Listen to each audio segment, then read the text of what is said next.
Riavana malala rehetra amin'ny tompo. Andro lehibe indray androany a. Izay atsiarovantsika sy atsapatsika n'izany Andriamanitra mita, Andriamanitra miaro sy mamindra fo amintsika izany. Ary ankoatr'izany aza, andro lehibe anisan'ny manatantara eo anivon'ny fiangonantsika ny androany. Ho hitantsika ny fandehan'ny fotoana rehetrarehetra rehefa avy eo fa ny azo antoka dia ho raikitra. Ho rakitra tanteraka ao anatin'ny tantara ty androany ty. Manoloana an'izany dia tsika rehetra anandran-tanana ka hanome voninahitra amin'Andriamanitra manao hoe voninahitra ny eo an'Andriamanitra rery ihany. Aleloia. Masina, masina, masina Jehova tompony maro, eniky ny voninahitra. Amen. Dia mbola mampitombona amintsika mandrakariva ry havana ny fahasoavana sy ny fiadanana avy amin'Andriamanitra Ray sy Jesosy Kristy tompontsika. Ny salamo fa 120 no hanohizantsika n'izany fideranan'Andriamanitra izany.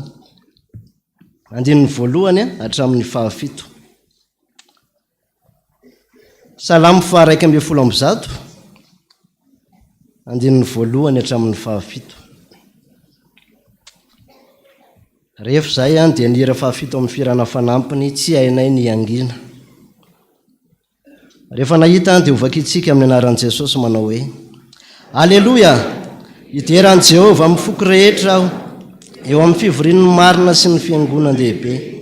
Lehibe ny asan'i Jehova ka dinian'izay rehetra mankasitraka azy.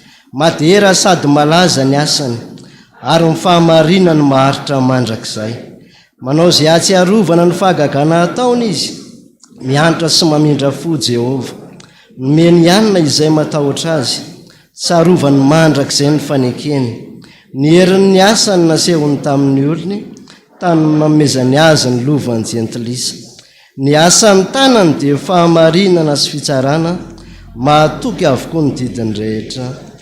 Amen. Firana fanampiny 7.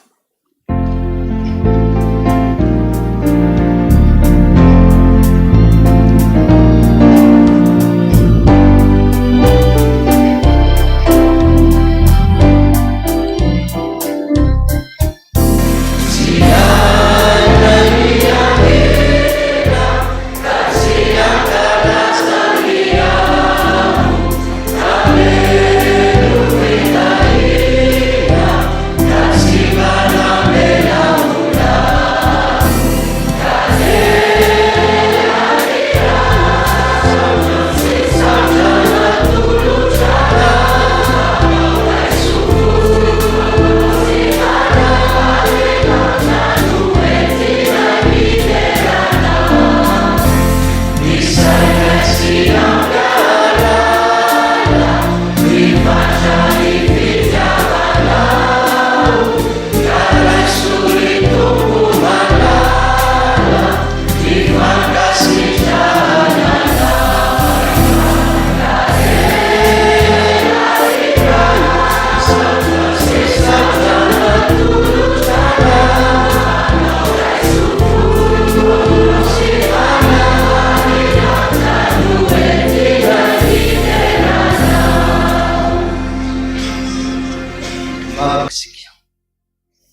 manome voninahitra anao indray zay ry Andriamanitra mpanjakanay.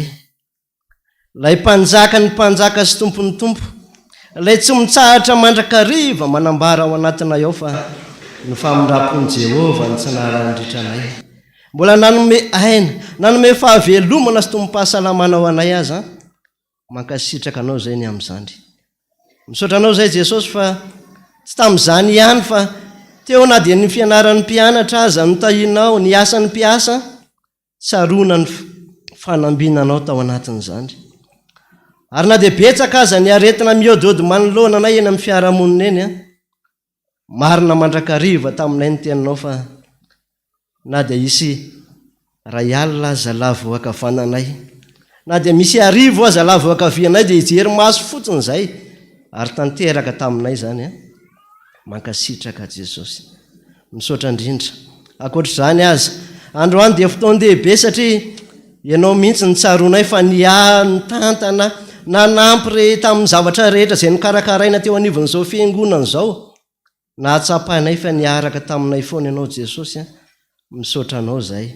Tanteraka sy lavorary ankehitriny izay rehetra mba nokasaina, ataonay ahoana moa ny tsy hankasitraka sy hanome voninahitra anao. Ndreto ny fiangonana rehetra miara-manandra-tanana, miara-manandra-bavaka androany, ary dia tsy mba tahaka ny fomba ny any an-danitra anie zany Jesosy. Tsy mba mitalakotrokotroka tahaka ny varatra, na hoe miraondraona tahaka ny ranobe, fa mijoro zay manondrika ny lohanay ka manao hoe masina, masina, masina Jehovah tompony maro, eniko ny voninahiny tany rehetra. Amen. Mazoto toerana tompoko ary dia feokira fohy no hitsanantsika sady ny tenin'Andriamanitra.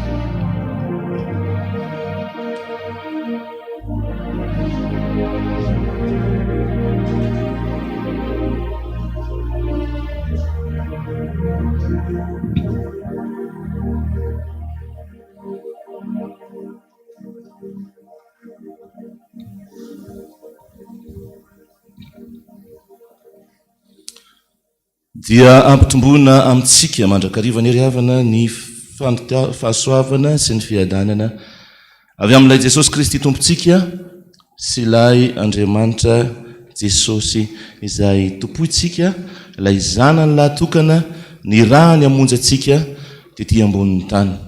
Vavakitsika. Mideranao zahay Jesosy, mankalaza ny anaranao, manondrika ny lohanay zahay, manome voninahitra anao. Ianao lay tomponay, ianao lay mpanjakanay, lay Andriamanitray ary tsy manana andriaman-kafa noho ianao zahay Jesosy. Fa ianao no hiazaka zahanay ary ianao no arahanay dy. Miezaka izahay manaraka anao fa tsy ho tratra anay zany. Fa olombelona ihany izahay, lay maloto molotra, ilay tsy mendrika, lay mpanota foana ho ianao. Tsisy manao ny marina na dia ndray aza. Mangataka famelan-keloka aminao zahay amin'izao fotoana izao, mba hahafahanay miteny, hahafahanay mitory ny sitraponao. Dia apetraka eo am-pelantananao zany Jesosy, apetrao eo amin'ny lelanay, eo amin'ny vavanay tahaka ny efa mahay ny teninao, ka dia hiaraka isika hantanteraka izany. Dia raina mandrakizay ny anaranao. Amen. Endry havana fotoan-dehibe androany araka ny fitariana teo. Fitokanana ny 4e étage izay niazakazahantsika. Ataoko hoe itsika foana satria tsy ny komito no nahavita an'izany fa isika menakavy zao no nahavita ny 4e étage. Fotoan-dehibe satria raha anomboka ny 4e étage tsika dia najoro ny dada teto ny komito tamin'izay nitsangam-bolo natahotra mihitsy ny Jesosy iaizana havitanany ity. Jerevana ny devi ohatra ny 2 miliara mahery. Vita ihany izay iaraka maka ny teny soratra masina sika anorenantsika izany fitokanana anty 4e étage ity izany. Ahafahantsika ihany koa mamarana izany hoe ohatra ny ahoana ny 20 taona ny fiangonana, ny 20 taona ny fiangonana izay nankalazaintsika nandritra ny fotoana heritaona eo raha tonga amin'ny volana Martsa. Sokafantsika ny baibolitsika ao amin'ny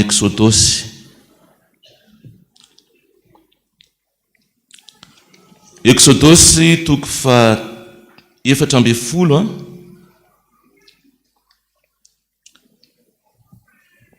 Exodosy toko fa 7:10 atombontsika eo amin'ny andininy fa 3:10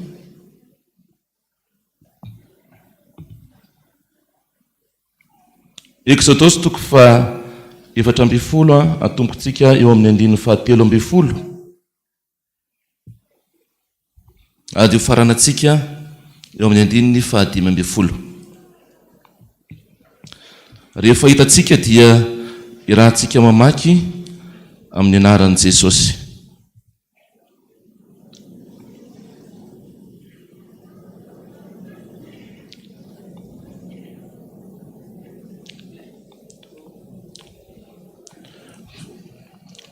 Fa ny iady anareo tsy mandeha ty Jehova aroa Jehova tamin'ny Mosesy ohatrany tsy nandeha kely ty micro-ako ty dia ohatrany tsy taraka atsika averintsika vetivety fa ohatrany tsy mandeha le micro-ako ty dia ohatrany sahirana kely iarahantsika mamaky aminaran'i Jesosy. Aroy Mosesy tamin'ny olona, aza matahotra ianareo mijanona fa ho hitanareo ny famonjen'i Jehova izay ataony ho anareo anio. Fa ny Egyptianina izay hitanareo anio dia tsy ho hitanareo intsony mandrakizay. Jehova hiady ho anareo fa ianareo kosa angina. Aroy Jehova tamin'ny Mosesy, nahoana no mitaraina amiko ianao? Lazao amin'ny zanak'Israely mba handroso. Ray masino mana masinana amin'ny fahamarinana fa ny teninao no fahamarinana. Amen. Rehefa anomboka ny asa ny komity tamin'izany fotoana izany dia mbola niodikodina teo mivavaka tondram-bavaka ny asa dia niazakazaka nakao amin'ny dada hoe dada inona no ataontsika teny faneva an'ity 20 taona ity. Dia somary nitsika kely dada ohatrany hoe ny anontany an'i Jesosy raha ny fijery azy. Tsy nisalasala dada tonga dia niteny hoe Exodosy fa 7:10 andininy fa 5:10 dia nitapa amin'ny by. Irahantsika mamaky mafy be amin'ny anaran'i Jesosy inge. Lazao amin'ny zanak'Israely mba handroso. Zay ny teny nitenen'ny dada tamin'izany. Lazao amin'ny zanak'Israely mba handroso. Raha mamaky an'ity Exodosy ity tsika, raha ny anio amin'ny toko fa 7:10 fotsiny, dia ny tantara hitatsika eo dia le tantara efa mahazatra atsika foana hatramin'izay. Dia nitondran'ny Mosesy ny zanak'Israely niala sy nivoaka avy any Egypta. Rehefa avy nandevozina tany nandritra ny taona maro, rehefa avy nataon'ny olona tsinotsinona, dia nientina avy niala tany amin'izay noho ny baiko ny Jesosy. Any amin'ny andiny voalohany any dia efa mibaiko Jesosy. Fakitsika aminaran'i Jesosy andiny voalohany, aroy Jehova tamin'ny Mosesy ka nanao hoe lazao amin'ny zanak'Israely mba hivily izy ka hitohy eo akaiky ny mpiarota eo anelanelan'ny izy izany Migôla sy ny ranomasina eo akaiky ny tsy haiko tako tsara dia tandrefan'ny hitohy ianareo eo amoron'ny ranomasina. Hitanareo amin'izany fa neny Jesosy rehefa miteny izy dia baiko. Jesosy tsy miangavy. Andriamanitra tsy miangavy zany hoe eo re mba ataovy tia. Mosesy aso dia mba mety raha mba ataonao an'izao ny zanak'Israely. Baiko. Tsy fiangaviana. Tsy miteny mihitsy izy hoe ao mba tsafosafona kely aloha. Fa baiko nomeny. Ary tenin'Andriamanitra rehefa miteny tsy azo ivalozana fa tsy maintsy atao. Tamin'ny alalan'ny tenina namboaran'Andriamanitra n'izao tontolo izao sa tsy zany? Misy izay teny anankiray izay daholo ny ao any amin'ny Genesisy. Misy mazava dia nisy ny mazava. Misy izao dia nisy izao, nisy daholo izay nyteneny. Misy izay mot anankiray izay miteny fotsiny izy, misy izao. Jesosy raha nanohy ny asa taty aoriana taty amin'ny testamenta vaovao rehefa nanala devoly koa Jesosy tsy nisangisangy zany ka tsisy niteny zany hoe ao rery devoly mba melana reo Jesosy ve nanao an'izany? Miala amin'ny anaran'i Jesosy ianao zay ny asany, nio baiko. Tsy misy manaiky zany hoe andao ty tamin'ny safosafonana ty fa miala. Zay le Jesosy miasa. Zay le Jesosy izay arahantsika mibaiko. Teto-tsika zany raha nanao an'ity 4e étage ty dia baiko ny voaray. Lazao amin'ny zanak'Israely mba handroso. Fa naninona ny zanak'Israely tao ambonimbony tao tany amin'ny toko 10 tany? Ny monomonina. Fa nga tsisy fasana tariny, naninona zay nentina nankaty? Fa nga zay naninona tsy nalaona ihany nijanona tany Egypta? Fa naninona zay ry Mosesy nentina faty taty amin'ny tany efitra? Fimonomonomana. Zay le zanak'olombelona. Izay sika olombelona zay. Fa ny fihevitra tsy mba fihevitra reo Jesosy. Fa ny anary efa eny dia eny. Tsy anary anareo izy dia tsy anary atsika izy zay. Fa tsy manao an'izany izy hoe omeko tsy meko. Ary zay zavatra nyteneniny dia ho taterahana. Eto izy raha mibaiko hoe lazao amin'ny zanak'Israely mba handroso. Dikan'izany aza misalasala, aza matahotra, aza miorokoditra. Fa raha nanao an'ity 4e étage ty tsika dia départ zéro. Tsisy hoe ty nkesy efa nanombonomboka napetrapetraka tao miprovisionnena. Tsisy an'izany tao. Niainga tamin'ny zéro tsika. Tsy nisy vola hoe ty efa nomanina ka hoe efa mba misy 100 milliards kosa atomboy amin'izay ny asa. Tsisy an'izany tao. Fa vao nahazo baiko avy amin'ny dada, ny teny fotsiny ny dada zay no teny faneva lazao amin'ny zanak'Israely mba handroso. Dia tamin'ny maha-olombelona moa mampakomity zany dia hoe Jesosy inona moa vitanay amin'izany? Jereva nyty deviko 268 millions d'ariary. 4 milliards zany amin'ny teny frantsay sy ny FMG. Dia teo zany dia hoe matoa zany zay ny voateny. Matoa izay no teny fanevantsika vita io. Finoana noentina miasa. Ny finoana noentina miazakazaka manao any asa. Fa ny finoana koa nefa rehefa tsy arahana asa, zava-poana. Ao anatina zavatra tahaka an'izany, iaingana amin'izany départ zéro zany ianao. Tena hoe départ zéro. Ny activité voalohany indrindra natao dia ny garden party. Tery atsapan-drano. Tadidinareo ve zany? Atsangano tanan'izay teny hoe nisy tsy teny.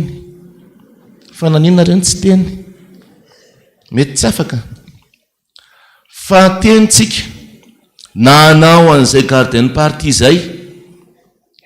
Dia rehefa tonga teny ny karakara aloha dia ny karakara ny komity raha nieritreretina hoe olona teo amin'ny 3,000 teo angamba ntsika no eny.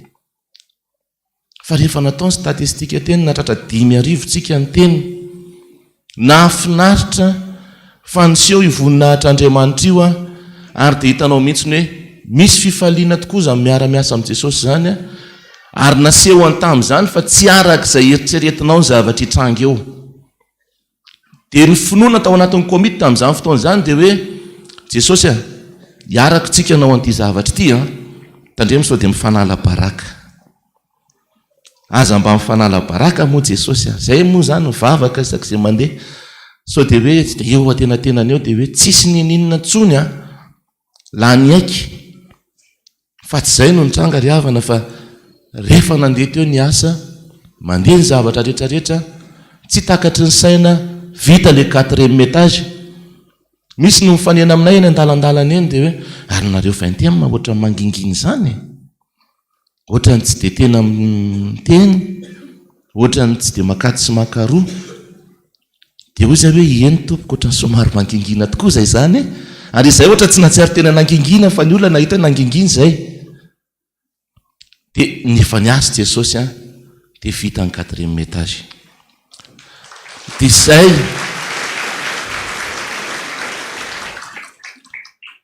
rehefa mba miakatra amin'ny radio dia miteny foana hoe tsy ny komitiny nahavitan'io, tsy ny komitiny nahavitan'izany fa sika menakaviny nahavita ny 4e étage teo ambany fiahiany Jesosy nomeny atsika ny hery nomeny atsika ny saina, ny tolotsaina, ny fahendrena na fahatsika navitan'izay.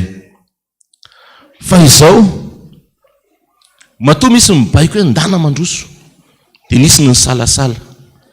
Fa Jesosy koa rehefa mibaiko dia manome mesure d'accompagnement izay. Jesosy tsy inona moa fitenin'ny tsatovo anazy? Tsy mampijoboka moa. Izy tsy mampijoboka anao zany. Fa rehefa miteny izy hoe andana dia misy mesure d'accompagnement be da be manodidinao hoe satria efa nomaniko tia dia nomaniko tia dia nomaniko tia, anjaranao sisa miasa sy mitrandraka an'izay hoe aiza ho aiza amin'izay ara Jesosy ilay mesure d'accompagnement omenao anay. Isika mahafantatra tsara fa anaty Baiboly misy an'izay mihitsy hoe zay mandeha ihany no zay mandeha no ombana. Ny olona tsy mandeha zany dia tsy ombana. Dia mampirisika atsika androany tahaka an'izay efa nataontsika hatramin'izay. Raha mbola betsaka ny asa ho atao eto amin'ny fiangonana dia mandehana foana. Atao foana ny asan'Andriamanitra. Aza mijery olona, aza mijery an'io akaikinao io, aza mijery hoe iza no manao an'io ao, aza mijery hoe iza no mitarika an'iny, aza mijery hoe iza indray ny londohany ao. Fa zay azonao atao dia ataovy. Inona ny idiranao amin'izany? Zay eo akaikinao eo dia ataovy, zay tandrify anao dia ataovy ampitiavana tahaka nefa nataonareo hatramin'izay. Izany rehetrarehetra izany no ahafahantsika miteny fa Jesosy ry havana rehefa manome tsy manome tsy fohifohy. Fa izao zavatra mitranga matetika. Tsy misy fiainana miaraka amin'ny Jesosy ka mandeha ohatry ny rano. Hoe iny fankody fotsiny teny le asa dia vita soma tsara hony tsy nisy problème. Vita soma tsara hony tsy nisy nampiferinayna, tsy nisy ny aretana, tsy nisy nahareraka, tsy nisy ninina nampitaintaina, fa dia ohatrany dia tena vita fotsiny teo. Fa nandritra ny fotoana rehetrarehetra izay nanaovana ny 4e étage ry havana fa misy fotoana ianao mitsangam-bolo mihitsy indraindray. Io fa inona ndray ary izany zavatra mitranga izany fa maninona le izy no mananina.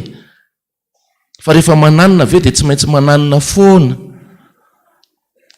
Dia izay mananina sy mananina izay tiako tenenina amintsika hoe be da be ny olona mety manenjika anao ao. Be da be ny olona izay mety manakihana anao, mahakivy anao ao. Vao miditra amin'ny tsy varavara vavahady-piangonana ianao dia maheno feo. Dia efa ozy ianao hoe Jesosy efa misy olona zany dia tsy manan-katao afa-tsy ny anakihana fotsiny. Dia vao miditra ianao dia fanakihanana momeny anao. Tsy mba misy encouragement mihitsy hoe mandeha io rahalahy fandana ataovy makaty sy makaroa. Fa vao miditra ianao dia tonga dia fanakihanana nenonao amin'ny vavahady io. Ary le anona hony tao mananina indray. Fa maninona hony izao? Dia gagy ianao. Dia gagy ianao araka ny fitentsika fa maninona tokoa ary ny olona manana toe-tsaina ohatr' izany. Le asa raha vao mandeha dia fa isady mahita ny fahavitany hoe toatra amin'ny mananina hony io rehefa vita. Ary mpaminany izay le zavatra mitranga rehefa manao an'ity asan'Andriamanitra ity fa azakivy. Fa ianao vao manomboka ny eritreretin'ny olona efa any amin'izay le izy tonga any amin'izay amin'io tsy mba miteny hoe tonga any amin'izay io fa tena tahiny Jesosy nareo. Fa tonga any amin'izay io fa nareo dia hina fatanareo mihitsy. Any le olana nge rehefa manao an'ity asan'Andriamanitra ity kanefa Jesosy miteny fa raha enjehanareo izy noho ny amin'ny anarako dia izay fa finoana no entina miasa. Dia misy fotoana tapenana ny sofiny io, miteny ny gauche miteny ny droite izay koa tsara ianarantsika vahoaka an'Andriamanitra dia ianarantsika ihany koa izay ao anatin'ny asa fanompoana. Fa misy fotoana tsy mila miaino mihitsy, tsy miaino an'izaniza. Tenena eo foana ihany aloha ititinina, mitenena foana ihany aloha fa za tsy maheno, tsy henoko izany. Rehefa zavatra mahakivy dia mila mahay tsy miaino sofiny io hoe tsy miasa saina amin'izany ny fantatro lazao ny zanak'Israely mba handroso. Zay ny teny mibaiko azo mandroso na iza iteny, na iza tsy iteny, na iza nakiana, na iza igafy mandroso ny fantatro.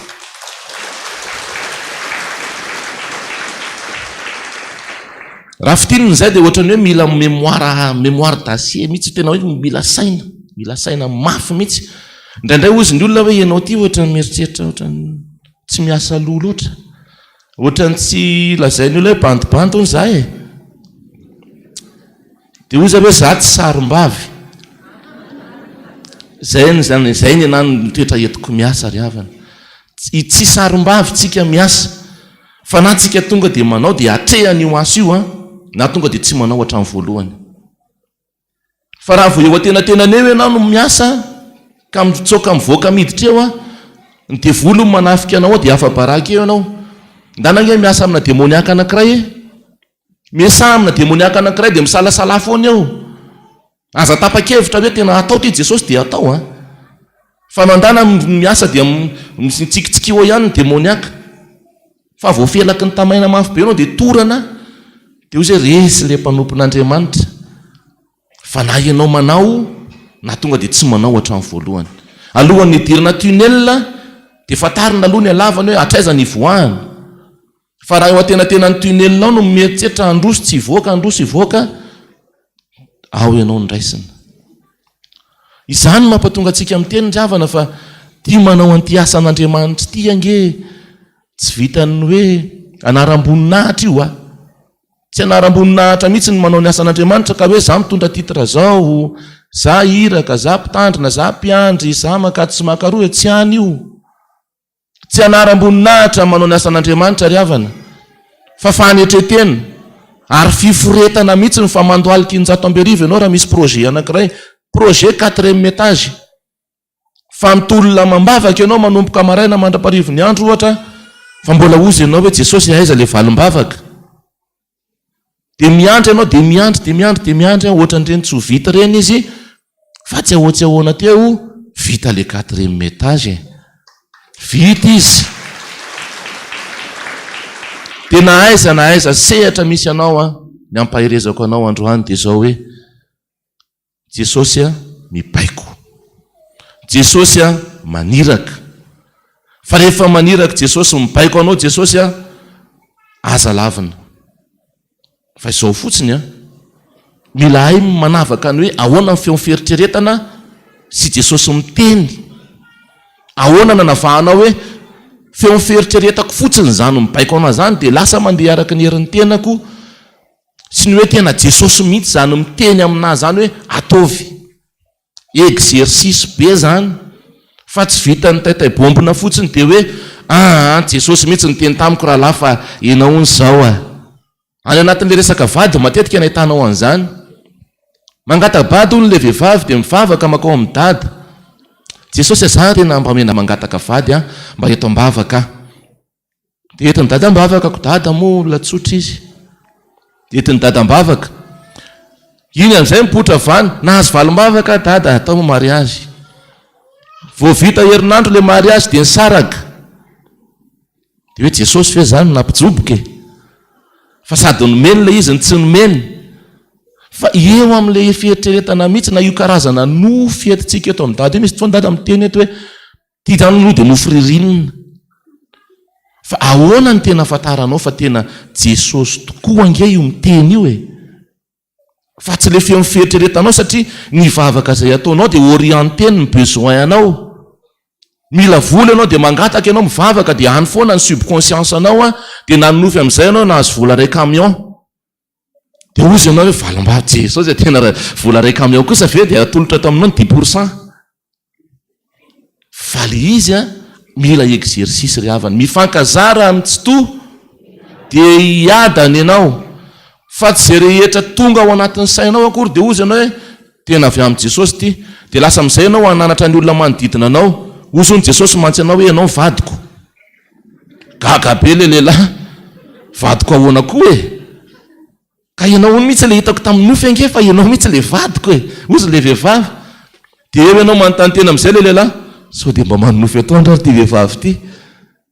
za tsy nieritreritra anao akory ka ianao olona tsy tiako vadiko ahoana fa raha ino forcenao dia midona ampoto ao ianao aminao sy mitokantranonao dikan'izany ry havana be da be rehefa anao asan'Andriamanitra ianao misy mesure d'accompagnement be da be ihany koa avy amintsika avy amin'ny tsirairay mihitsy aza mipetraka fotsiny hoe za mitondra titre dia nidikan'izany za ambony be aty resaka spirituel aza misy manora tena mihitsy hoe za mpiandry dia ny par rapport amin'ny olona tsy mpiandry dia iza zany tena ambony be ny niveau spirituelko ka sanatria anao tsintsinina ny olona ianao hoe mivavaka io olo io dia mahazo valim-bavaka dozy ianao hoe ianao mo mpiandry fa raha tsy valim-bavaka fa mpiandry zany tsy izy aza misy alay-panahy amin'izany fa ny fifandraisan'Andriamanitra amin'ny tsirairay tsy mitovy ny adalan'izao tontolo izao Jesosy no ataoko ampamenatra ny endry tsy anjarantsika zany no mijery hoe izy ty olona ity na izy ty olona ity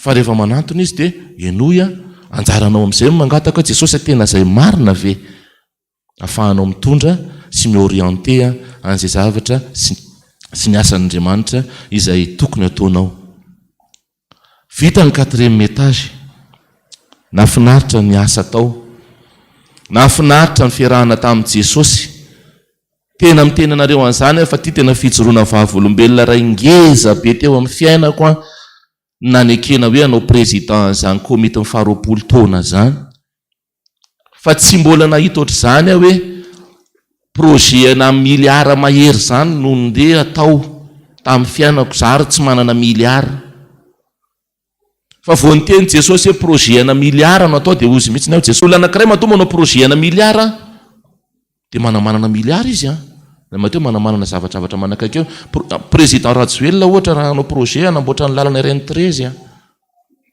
efa misy vola ao zay matoa izy miteny amin'io amin'ny télé hoe amboaritsika ty lalana ity efa misy zavatra nomaniny tao fa ny tena anao an'ity zavatra ngeza be ty dia ianao zany dia miondrika Jesosy inona moa zay zara anao an'ity fa ny herinao mihitsy no angatahana hiaraka aminay komity ahavitanan'ity fa teto natahotra ny tamin'ny dada ny teny tamin'ny natolotra dada teto zay dia ozy dada hoe asa ry zareo reo nahavita hitan'ny havana eo reo vazivazy dada fa dada tsy masika vazivazy izy tamin'izany hoe hijerevantsika eo raha mahavita ry zareo fa hitan'ny havana eo ry zareo nareo zao ny havanay sady nareo tsy havanay ve nareo havanay nareoko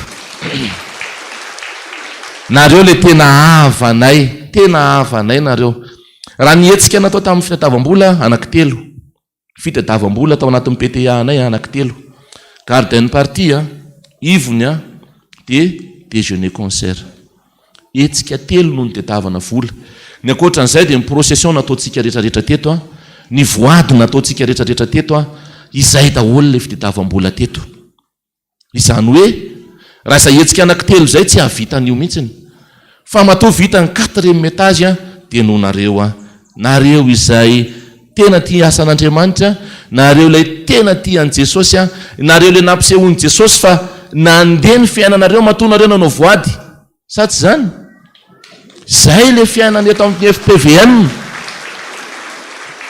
misy manao voady mangataka hoe Jesosy tena ao anaty olana fa anao voady ihany miavaka mihitsy tsika FPVM raha olo-kafa tsisy anao an'izany hoe efa tsy manam-bola zao izy lasa izy mbola manao voady ihany fa ny antsika tsy manam-bola tsika fa angataka vola amin'i Jesosy angataka azy fa manao voady ihany tsika dia izay le hitahiny Jesosy atsika menakavy dia etontsika dia miteny foana mbola ho tahiny Jesosy foana nge fiainanareo amin'izay rehetrarehetra hiazaka zahanareo amin'ny asa mandrarahanareo amin'ny fianarana ataonareo dia tenonina ary tenenina amin'ny anaran'i Jesosy fa hitahy anareo any Jesosy nareo ny tena navita ny 4e étage izay ny zavatra tiana tenenina androany izay ny torotenitsika androany dia ny fisaorana anareo fisaorana ny vahoaka an'Andriamanitra fitaovana ihany ny komity fa tsy olona nahavita ny aninona akory fa ny fisaorana anareo vahoaka an'Andriamanitra mbola misy ambony kely ao resaka fanadiovadiovana sy ny rehetrarehetra fa tsy maninona tsony zany tsisy olana tsony zany fa mety ho vita ao anatin'ny fotoana rehetra ary efa vita milamina tsara ity teny anankiray ity no mba kadô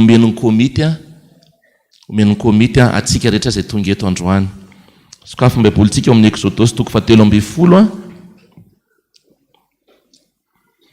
Exodosy 7:10 ny 1:20.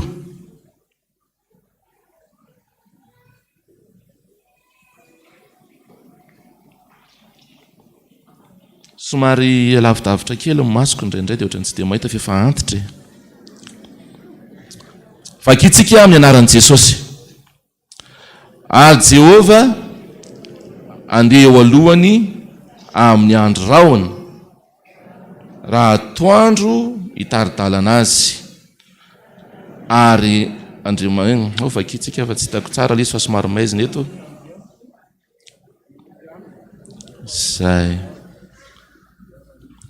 Zay ny kadô omeny komity atsika androany, zany hoe na andeha amin'ny atoandro ianao na andeha amin'ny alina dia isy fahazavana foana hiaraka aminao. Iza ny fahazavantsika? Jesosy ombanao, Jesosy hiaraka aminao, na andeha andro ianao na andeha alina ianao, en sécurité foana zany ianao, satria le tana maherin'i Jesosy anazava ny dianao, anazava ny fiainana andavanandronao, anazava izay mety ho projet anareo amin'ity taon'ity voninahitra dia ho an'Andriamanitra irery ihany.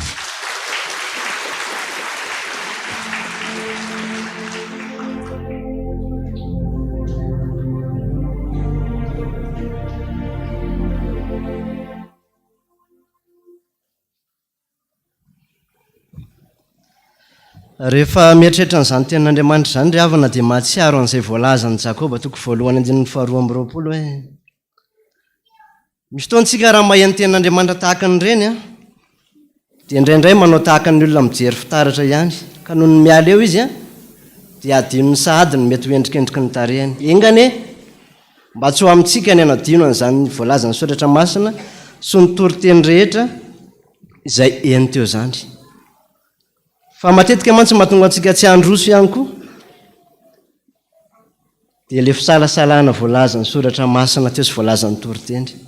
Fa androany hitondra ny tenantsika tsika, satria na ahoana ary na iza matetika dia misy foana ny fisalasalana.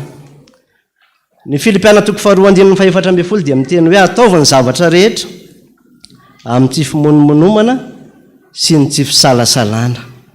Raha mba nahatsiaro ianao fa mety nisy fimonomonomana tao anatin'izany, raha mba nahatsiaro ianao fa nisy fisalasalana ihany tao anatin'izany noho ny amin'ny mety hoe ahavo sy abehan'ny zavatra natrehana, andaotsika hitondra ny tenantsika ho enatren'Andriamanitra ka eo ampipetrahana ao anatanterantsika ny hera amin'ny boky Hira Fiderana 7:20 ihany. Rehefa vita izay dia hitsangana hivavaka kositsika. Inty ilay zanakanan'ny fa hiverina indray efa trotraky ny adalana vao nahatsiaro anao.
mivavaka isika.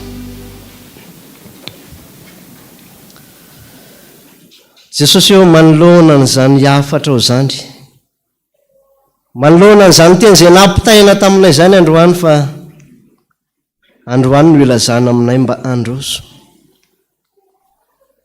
Matoa ianao miteny androany Jesosy mba androso zahay a, mbola misy aminay ny mianahana, mbola misy aminay ny misalasala, ary misy aminay aza toa te hijanona amin'ny toerana izay misy anay ankehitriny.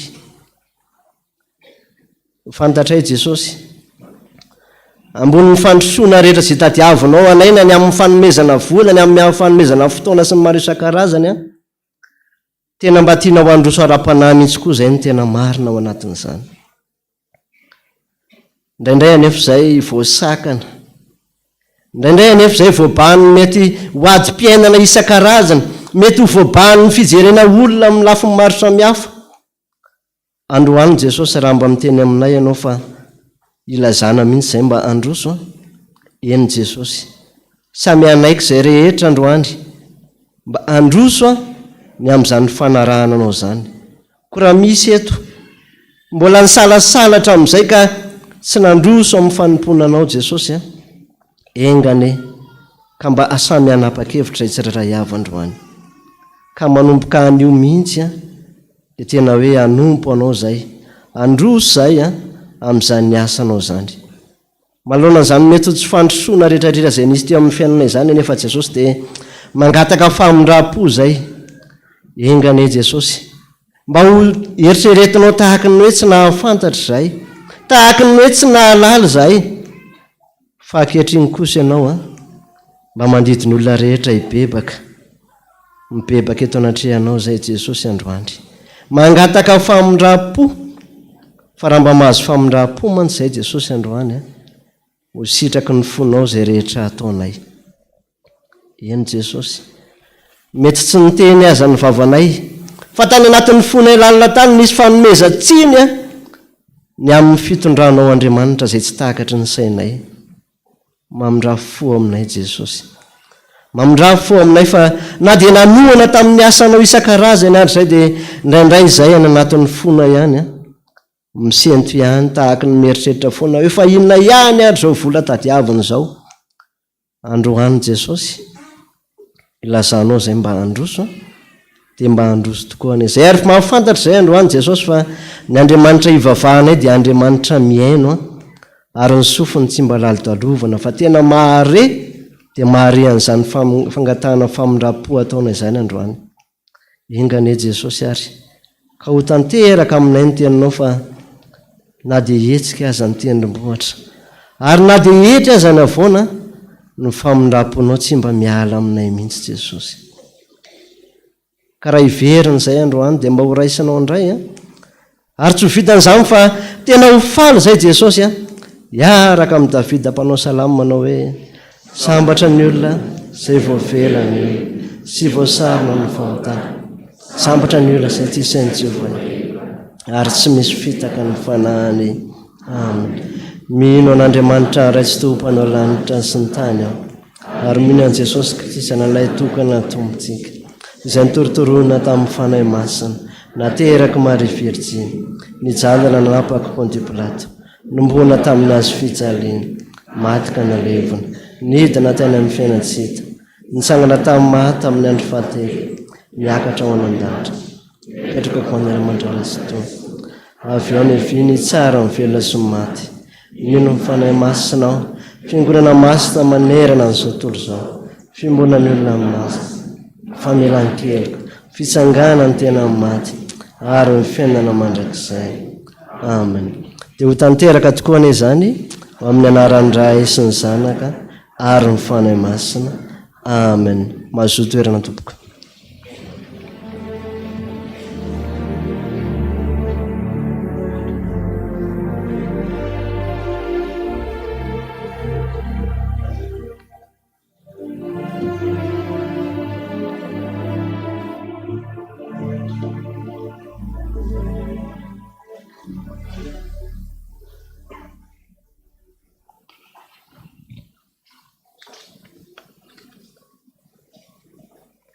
dia mbola mampitombona ho amintsika mandrakariva ndery avy malalo amin'ny tompo a fiadanana sy ny fahasoavana fa amin'Andriamanitra ray sy Jesosy Kristy tombontsika.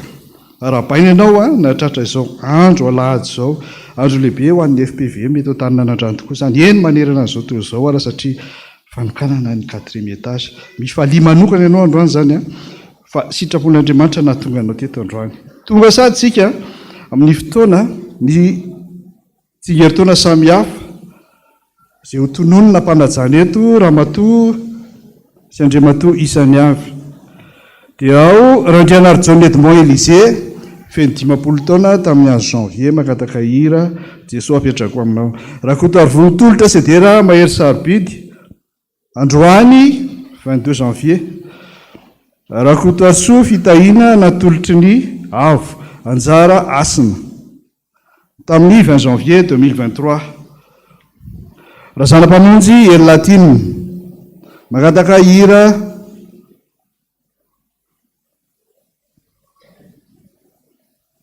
tsy voavaky tsara izy fa ratsaratsy soratra. Randriamamonjy Tsinjoniaina tamin'ny 15 janvier. Razafin-dranoro Lydia feno 27 taona tamin'ny 21 janvier. Razafin-dranoro Sara feno 57 taona tamin'ny 19 janvier. Ranaivisan Sergina tamin'ny feno 20 taona tamin'ny 21 janvier. Randria miafara mena. Raha tsy soratra be tompoko le izy azafady indrindra. Tamin'ny 17 janvier. Voniary manana ajaniainy tamin'ny 19 janvier. Rakotonirina Michel tamin'ny 10 janvier. Rakotonirina Sandrine Ania tamin'ny 3 janvier. Feizoro Rabenanantsoa tamin'ny 20 janvier. Anniversaire daholo zany a. Bebe Andriamamonjy Randrianaivo David Ando Andrianay tamin'ny 20 janvier. Randrianarivonjy Charles tamin'ny 19 janvier. Rahary Malala Antanirina feno raika amin'ny 50 taona. Rambelson Nomena Nanjaka Christian feno heritaona tamin'ny 14 janvier makataka fahasalamana. Rakotobe Alexandre Yves tamin'ny 17 janvier. Andria natenaina Hertina Iandry feno 7 taona tamin'ny 22 janvier. Randria Miarotsoa Feizoro Mamy tamin'ny 21 janvier makataka fahendrena. Misy raika amin'ny 20 menadamianaka izy nanohatra ny anarany ampiangona zao alitalasina zao amin'ity marain'ity. Dia ny fanomezana tsara indrindra dia ny tenin'Andriamanitra amin'izany anniversaire zany izay hitantsika ao amin'ny Isaia 2:30 ka ny andininy. Isaia 2:30 ka ny andininy fa 17 sy 18. Isaia 2:30 ny andininy fa 17 sy 18. Izay mivaky toy izao amin'ny anaran'i Jesosy. Dia asa fahamarinana ho fiadanana ary mivokatry ny fahamarinana dia ho fiadanana sy fahatokiana mandrakizay. Ary ny oloko hitoeratra ao amin'ny fonenana mandry fa izay sy ao amin'ny fitoerana mahatoky ary ao amin'ny fialan-tsasatra feno fiadanam-po. Zany ny teny meny Jesosy ianareo amin'ity androany ity. Raha hitsangantsika hitondram-bavaka an'ireo mpanompon'Andriamanitra ireo.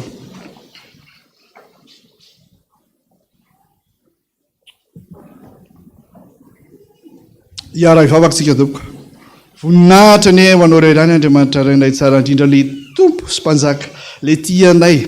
Dia namindra fo taminay tamin'ity marain'ity satria raha tsy nitaominao tokoa izay avy any misy anay tsirairay avy tsy tonga teto Jesosy ame voninahitra anao. Eny dia manolotra an'izao amboara zao anaingona an'izao alitaranao masina zao. Eny fa na dia tsy nahasoratra ihany koa ary zanakao sy asan'ny tananao avokoa reny ary hitanao avokoa ny any am-po tsy miloka rehetra any. Ankehitriny tondram-bavaka azy ireo zay. Ao mbola zandriny, ao mbola kely, ao mbola vao miana mandeha Jesosy eo, hitanao avokoa reny. Anolo-tsaina ianao ame fahendrena ianao ampianatra ny lalakaleny izy ireo ianao fandriamanitra fahafinoana tokoa ianao mbola tsy miova tokoa ianao malsinio a mandrakizay ianao lefa tianay taloha zany mbola maneho aminay zany fitiavana zany ao ihany tso ny efa azo taona Jesosy araka ny teninao fa 27 taona zany ange efa zoko zany ary mbola famindram-po avy aminao no menao a anay tsirairay avy matoa mbola mahasoratra tahaka izao zay a anaingona zao latarana zao soratra Jesosy angetriny ary zay a name voninahitra anao de raha anao mankalaza anao tsy hitanteraka zay Jesosy io fa hitanao kosa fikelezana ihany eny anaraka anao manompo anao apitana ny ambainday ny fanjakanao a soratra Jesosy mpanomponao makataka an'izany ary mbola nompo anao mandritra ny andro eny rehetra ianako voninahitra amin'izany dia anao rery ihany a amen mahazo toerantsika tompoko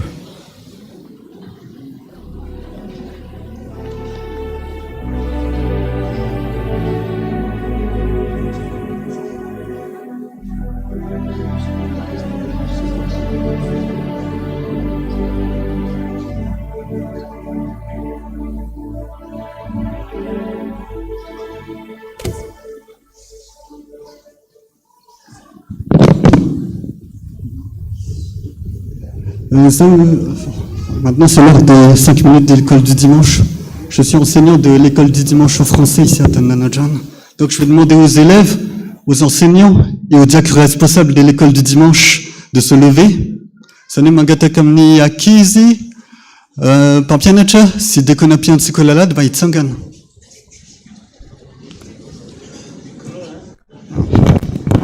Trop grand.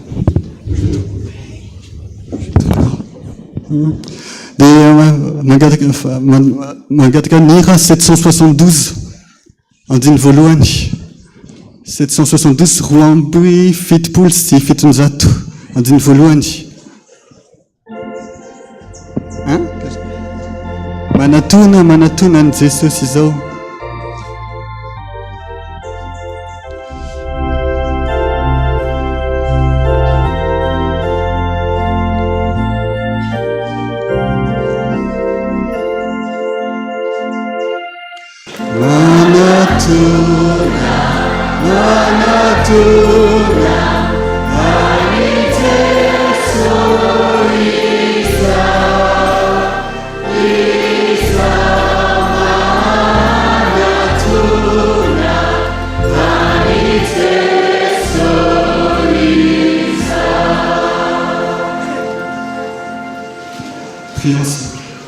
Seigneur Jésus, merci pour cette journée que tu nous offres. Merci pour ce moment que tu nous accordes. Quelle que soit la langue que nous utilisons, nous comprenons ta parole car c'est toi qui parles. Je ne suis que ton instrument. Envoie ton Saint-Esprit pour me guider. C'est en ton que je demande, Seigneur. Alléluia. Amen. Une petite classique. Donc pour les enfants, on va commencer par une petite histoire. Dans cette petite histoire, il y a un chrétien qui va rentrer chez lui et il entend du bruit près de sa maison. Et il va voir ce qui se passe. Ce qui se passe, c'est que la maison d'à côté, il y a une dispute entre les membres de la famille. Il y a le père de famille qui se dispute avec la mère de famille, le frère se dispute avec la sœur, mais il se bagarre. Ensuite, Ensuite, le père de famille ouvre la porte, oui, et le voisin demande qu'est-ce qui se passe. Et le père dit, nous sommes désolés, c'est notre problème. À la moindre occasion, c'est la guerre. C'est-à-dire que, quoi qu'il arrive, comme ça, et c'est la bagarre. Donc, le voisin rentre dans la maison, il dit bonjour à tout le monde, et il voit sur l'étagère une Bible. Et pendant que les autres se calmaient, le voisin dit, mes amis, vous possédez un trésor dans votre maison. Vous pourriez être la famille la plus heureuse du village. Hein? Et tout le monde s'arrête. Un trésor? Mais le voisin part en laissant ce message. Donc tout le monde se demande où est le trésor. Il cherche, il trouve pas. Bon, il laisse passer. Quelques jours plus tard, la maman est en train de faire le ménage et trouve ceci. Une Bible, enfin la Bible dont on a parlé, et elle se dit, est-ce que par hasard ce serait pas ça le trésor? vu que le voisin est un chrétien. Donc je pense que c'est ça le trésor. Et quand elle l'ouvrit, elle est tombée sur le verset que la loi de ta bouche est meilleure pour moi que des milliers de pièces d'or et d'argent. Un verset qu'elle connaissait par cœur parce que c'est sa grand-mère qui lui a appris. Alors, quelques heures plus tard, le mari est rentré. Et la femme dit, « Chérie, j'ai trouvé le trésor, il est là, il est dans ce livre. » Et le soir, toute la famille se réunit autour de la Bible et commence à lire. Il tombe sur ce verset, « Il bénira ceux qui craignent l'Éternel, les petits avec les grands. » Ça veut dire qu'ils ont vraiment trouvé le trésor. Chers enfants, le message se trouve dans le psaume 119, verset 72. Salam fa si van beful en bzatu en d'une farum fitpoul. Désolé si je prononce mal. Le psaume 119, verset 72, que la mère de famille a appris. En malgache, ça donne au nom de Jésus. Nilanan vavano nu miatsarai, miocha nu nivulamena, sin vulafuti tsiumbiarivu. C'est ça, n'est-ce pas? Ok. Donc voilà, ça veut dire que, où que vous soyez, n'oubliez pas ceci. C'est votre trésor. C'est le trésor des chrétiens. C'est la parole de Dieu. Car, comme il est dit aussi dans Jean chapitre 1, verset 1, la parole est avec Dieu, la parole est Dieu. Et que cette bonne semence germe dans vos vies par l'amour de Jésus-Christ. Amen.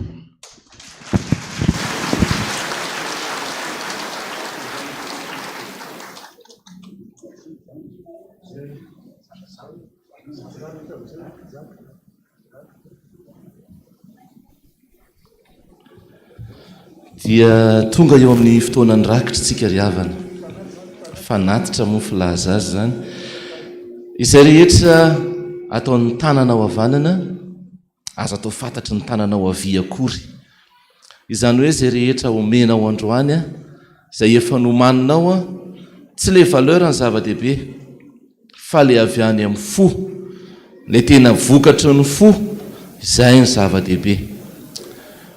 Manaraka izay dia androany ny komity dia manasa atsika rehetrarehetra. Ny zavatra mahazatra atsika rehefa misy fotoan-dehibe toy izao dia ahoana? Teneno mafy fazamenatra misy procession. Misy procession androany. Le procession ohatrany ahoana fandehana. Miainga avanina rehetra ny dekona dia misy arina lehibe etsy dia mandrotsaka vola. Zay ny procession mahazatra atsika. Fa androany Jesosy indray no manao procession amintsika. Zany hoe zarana gâteau daholo tsika rehetrarehetra hatrany amin'ny 4e étage. Amin'ny 4e étage mbola tsy nisokafana. Aleka efa fahazarana fotsiny ahita ny 4e étage daholo ihany tsika amin'ny fotoana mamety azy fa hatrao amin'ny 3e étage hatreto amin'ny rez-de-chaussée. Zany hoe mandalo eto ianareo misy fandaminana izay azavaiko tsara mba hampahaingakaingana antsika satria ny fotoanantsika dia tsy maintsy calculena ihany fa tsy azo atao hoe migalabina be na dia fotoan-dehibe azy. Tahaka ny fandehan'ny procession ihany ny dekona no mitarika atsika amin'izay rehetra fandehan'ny procession.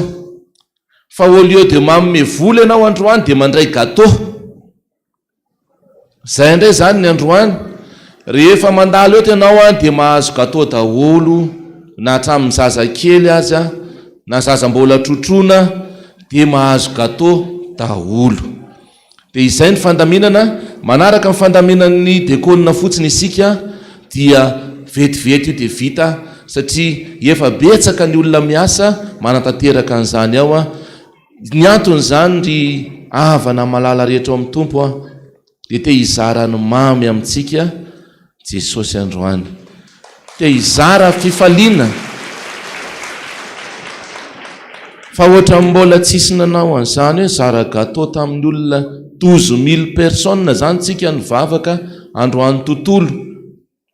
12 000 personnes rehefa natao ny statistika hoe miditra amin'ny 7 zao, miditra amin'ny 10 zao, miditra riva dia toy izao. Noho izany dia anao an'izay fanatanterahana ny fanatitra izay tsika dia misy fandaminana izay atao mahakasika ny fizarana ireto gato zay fetanareo reto ny fitaterana azy ary dia ho zaraina amintsika izy ireo. Ny fotoana androany zany azavaiko kely fitiniko fotsiny izao amin'ny fito zao tsika dia manao an'izay fotoana izay amin'ny folo manao an'izay fotoana izay ihany koa. Ny fotoana raha hariva araka ny fandaminana dia isy ireo zay olona ato amin'ny entité na mety avy any ivelany ihany koa invité ao amin'ny fanokanana fitokanana zay ahitsoko kely fa matetika diso ny olona. Rehefa zavatra ny tokanana dia fitokanana ny fiteny anazy fa rehefa olombelona ny tokanana ho mpiandry dia fanokanana. Antragiame fotsiny iny ao amin'ny fitokanana ny 4e étage dia isy olona ova invité ny après-midi. Dia ny après-midi zany mandeha ny fotoana rehetrarehetra isy fizarana gato ihany koa fa rehefa vita ny fotoam-pivavahana dia hiakatra ao amin'ny 4e étage amin'izay dada miaraka amin'ireo olona zay nasaina dia mba anapaka ny ruban anokatra n'ilay vato ao dia amaky sy hitokana ny 4e étage. Izay ny fotoana. Nisy nanontany anaty eny andalandalana teny fa maninana dia atao mangingina ohatr' zany fa tsy natao fety be. Dia eto manazava fotsiny hoe rehefa nakao amin'ny dada izahay dada moa zany tsy azo dinganina mihitsy raha vao misy zavatra atao dia makao amin'ny dada foana manontany ny heviny dia nanontany any dada zay dada ohatran'izao ny programa ho amin'ny fitokanana sy ny fankalazana an'ity 20 taona ity 19 mars nieritreretina hoe anao coliseum ngeza be tsika na anao palais de sport ngeza be tsika. Manazava kely fotsiny mandrapipetraka reto zavatra reto dia ozy nareo inona koa zao zany. Dia nieritreretritsika hoe anao an'izay fety be zay efa ny artiste efa nijerena daholo ny organisation rehetrarehetra vitatsika zany coliseum famaranana 20 taona. Nasaika hoe tao amin'ny palais de sport dia hoe tsy atonina atsika amin'ny palais de sport raha ohatra ka tena tonga daholo ny fiangonana rehetra fa leo coliseum. Tonga tao amin'ny dady zay tsy izay ny sitrapon'Andriamanitra. Dada no miteny aza manao an'izany aloha. Aza mbola manao an'izany aloha fa ataovy le amin'ny lahady ihany. Aza manao hoe tamtamma be fa raha manao zavatra nareo dia ataovy any anaty Facebook alefa na ohatran'izay. Dia izay no nampatonga antsika manaraka ny tenin'ny ray aman-dreny manaraka ny tenin'ny dada hoe matoa dada miteny an'izay tsy mila manontany pourquoi des choses hoe fa maninona ary dadany dia zany ray tsy miady hevitra fa tonga dia manaika izay ny fandarana izay no nitenen'ny dada dia arahana atsaka ny sy-andavany ho avy ihany ny fotoana anaovantsika an'izany fety be zany ozy dada fa tsy amin'izao aloha. Dia izay dia isaorantsika foany dada raha ndray natoandro mitary-dalana antsika mentsika tehaka aloha zany ray aman-drenitsika zany tena isaorana tena tombony be ho antsika manana anazy tombony be ho antsika dia iraritsika mihitsy mbola mba omeny Jesosy tombon'androm-pahavelomana lava dia lava izy fa azontsika tsaina vera tsy eo intsony dada ohatry ny ahoantsika. Dia izay saotratsika rehetrarehetra ataovy izay vita ny tananao Jesosy isaorana zay azonao atao dia ataovy amin'ny fo fa Jesosy tsy mba manameloka ary Jesosy dia mitsinjo atsika rehetra.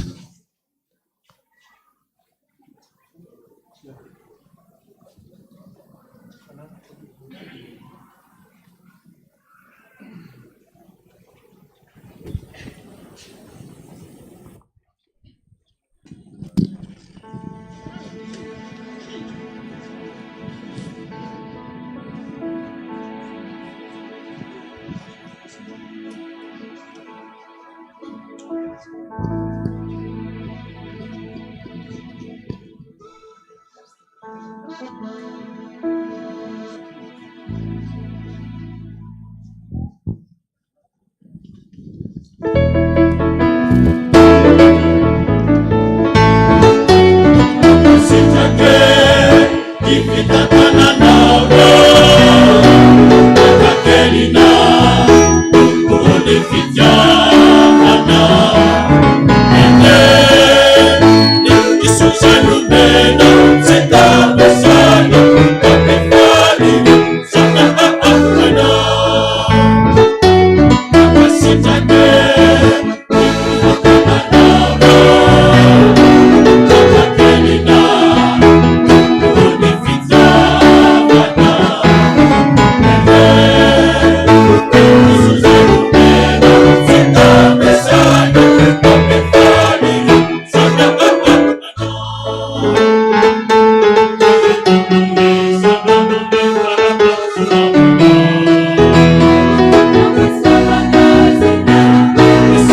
miarabantsika rehetra amin'ny anaran'i Jesosy Kristy Tompo tratran'ity andro alahady andro tsara ity indray tonga amin'ny fotoana hamakina ny raharaha-piangonantsika vakina amin'ny anaran'i Jesosy ampatsiahivina ny fiangonana fa androany alahady 22 janvier dia bokin'ny tantara faharoa toko faharoapolo ny vakitenin'ny fiangonana fampahafantarana noho ny famindrapon'Andriamanitra dia efa tafatsangana somatsara ny komity mikarakara ny fifidianana izay obro amin'ny fiangonana reniny eto tanana Androanampandrana ka ireto voalaza anarana manaraka reto ny brao mitantana izany voalohany filoha Andriamatora Naivosoliva président ny SL4 ny faharoa filompanampy Andriamatoa Rasonaivo Mikael président ny MIM fahatelo mpitantsoratra Razanabahoaka Saoly braony Saha tafatsangana ihany koa ny vomera isa tokony mandrafitra ny komity ka ahitana ny solotena ny sampana rehetra ny sahanasa fifoazana ny saha ny solotena ny mpandray reto avy ny vomera amin'izany dia ny vomera pirotsaka ovidina ny vomera mpifidy ny vomera ny fanisam-bato ny vomera ny fampitaovana araka ny tapaka ny komity ka efa nankatoavy ny ray aman-dreny dada RCJ dia ho tanterahana ny asabotsy 4 février 2023 amin'ny roa tolakandro ny fotoam-pividianana ny BFR ny olona azo vidiana dia izay mirotsaka mahazo valim-bavaka avy tamin'ny paster RCJ ihany ary atao petadrindrina ny 31 janvier farafatarany ny lista izay hovidiana toy izao manaraka izao ny fandaminana ny amin'izany azo mirotsaka daholo ny dekonina perinasa rehetra natalona ny vaovao fa tsy ny loholona ary tokony anana numero ny mampivavaka olona tsy manandraraha mahavoaroroy azy eny amin'ny fiarahamonina na ny fitsarana misokatra manomboka ny alahady 15 janvier ny fisoratana anarana ary farana ny rapitso alatsinainy 23 janvier amin'ny 4 ariva alainao amin'ny sekretera fiangonana amin'ny brao numero 1 ny taratasy forotsahana ary eo ihany koa ny fanatanterana ny anaterana ny dossier feno ny CV ny sary tapaka roa ao anaty valopy A4 midy asiana soratra hoe fifidianana BFRT misy fanamarinana récépissé omena izay mandrotsaka ny dossier averina mameno firotsahana io daholo izay rehetra efa nandrotsaka teo aloha ny hofidiana dia ny mambra brao maharitra ary misy ny mambra ao amin'ny brao mpanampy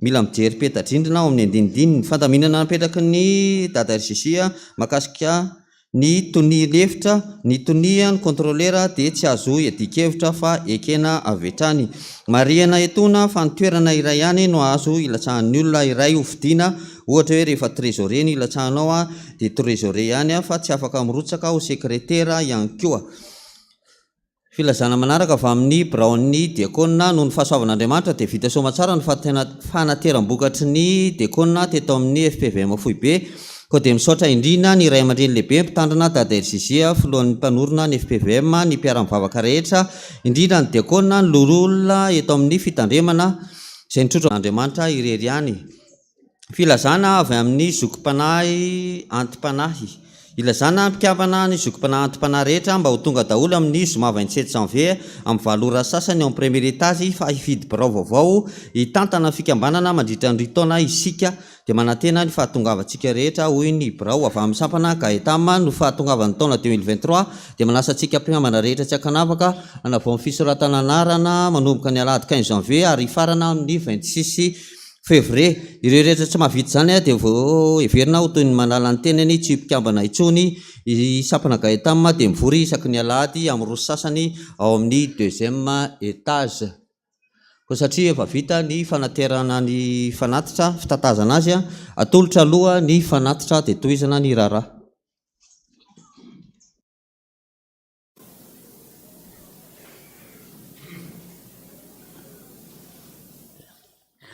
dia miarabantsika rehetra indray tratra ny andro androany andro lehibe izay natokan'Andriamanitra antsika hiderana n'Andriamanitra satria vita ny 4e étage teka ho an'ny tompontsika amin'izany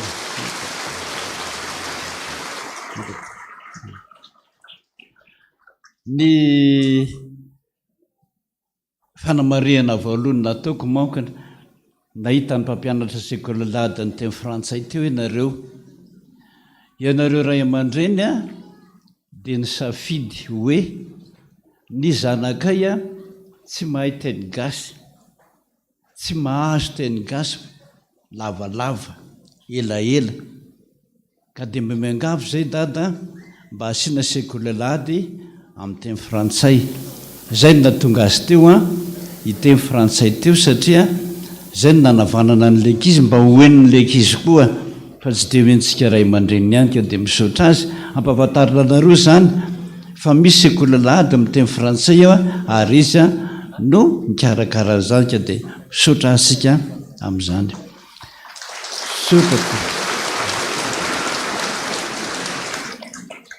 Tsangana mizairitsika rehetra fitiavana lehibe tokoa ny tiavan'i Jehovah antsika.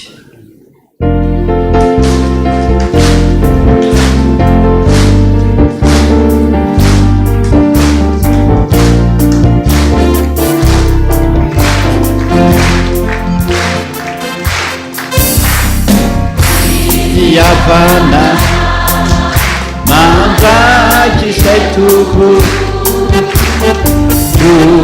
Tiavana hoary ratsito Tina Maria araka liutako Viviana Mose Marindraku Tumpo lehibe sy anakeriana efa tenita zana lelapana tsy amperere matena sitrako nohondena zanako ezimako tiako mamio ianao Jehovah sambata tetika manana anao mamio tukikio ianao miandrea sauti satria anao tiatano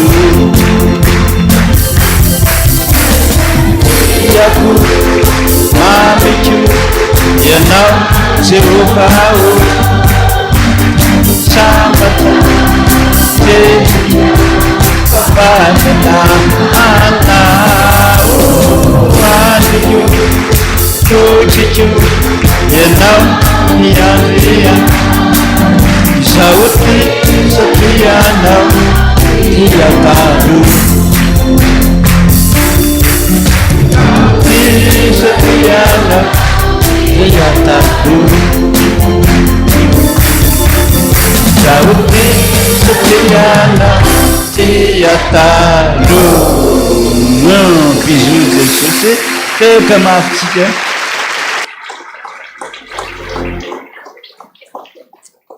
Sotra Jesosy amin'izany fitiavanao lehibe tsy takatra ny saina izany.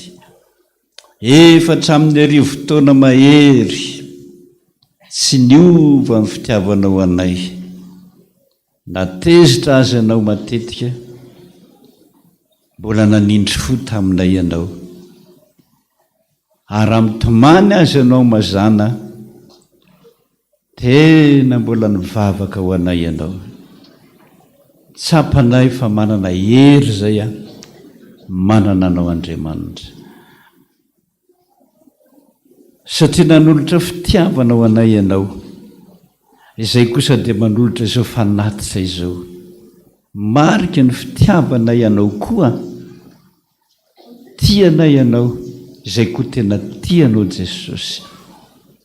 Raiso ary zany fanatitra sitrapo zany, na kely iny na be iny ny fifalianay manana anao dia mba mangataka anao zay Jesosy, mba mamindrafo amin'ity Madagasikara tanindrazanay ty ianao. Voninahitra ny ho an'Andriamanitra rery ihany. Halleluja. Masina Jehovah tompony maro, endrika voninahitra tany rehetra. Amen. Petraka isika.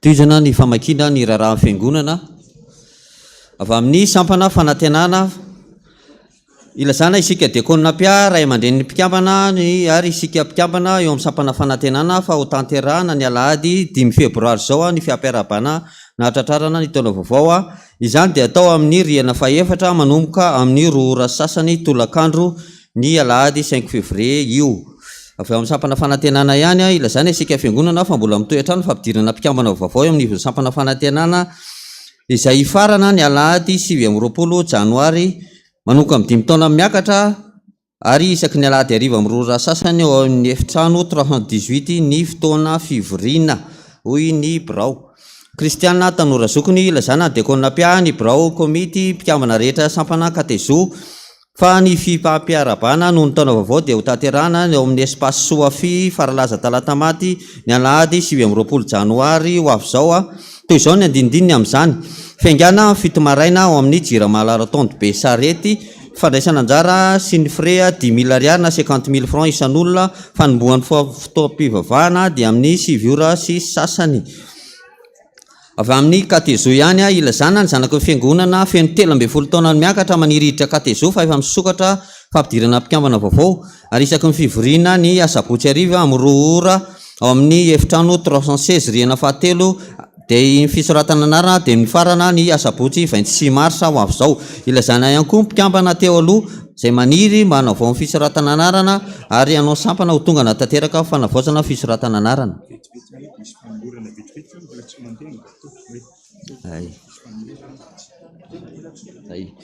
misy filazana vetivety io lazain'ny filohan'ny 20 taona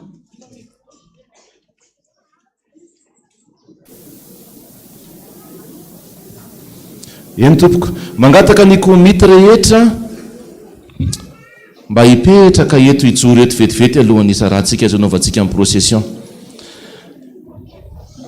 mangataka vetivety anareo eto zay ny fandaminana dia mba mangataka ny komity rehetra mba haketo aloha isika ny komity ny 20 taona vetivety azafady tompoko isika rehetra zany ambadimbadika any angatahana mba haketo vetivety tsy ela mihitsiny fa fotoana vetivetika ihany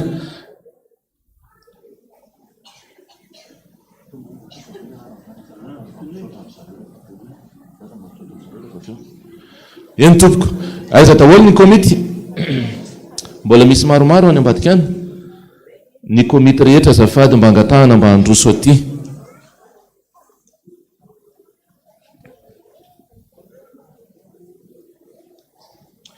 aiza ny sasany efa midina fany ny azavaiko kely fotsiny antony anajaronana kely an'lay izy satria nyteny dada teo hoe tonoany aloha ny anaran'ilay komity izay ny andraikitra nanao an'izay asa izay dia avy eotsika mitoy ao anatin'ny fizarana ny gato mbola misy any rozany vola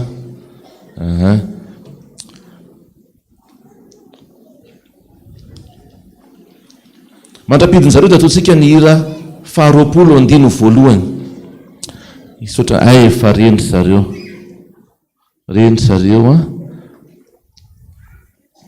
miasa mbola any ambadika any foana aloha hatramin'izao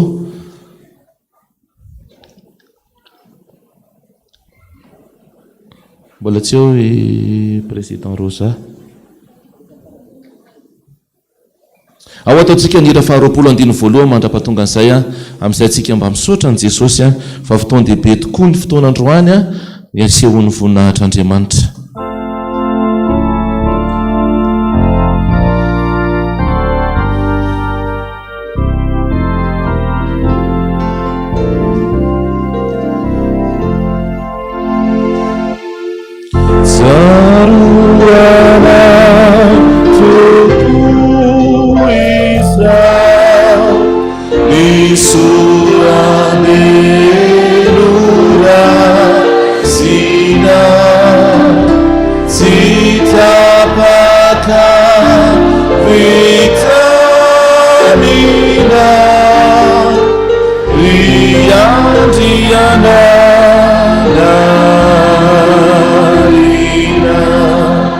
ilasa itotianay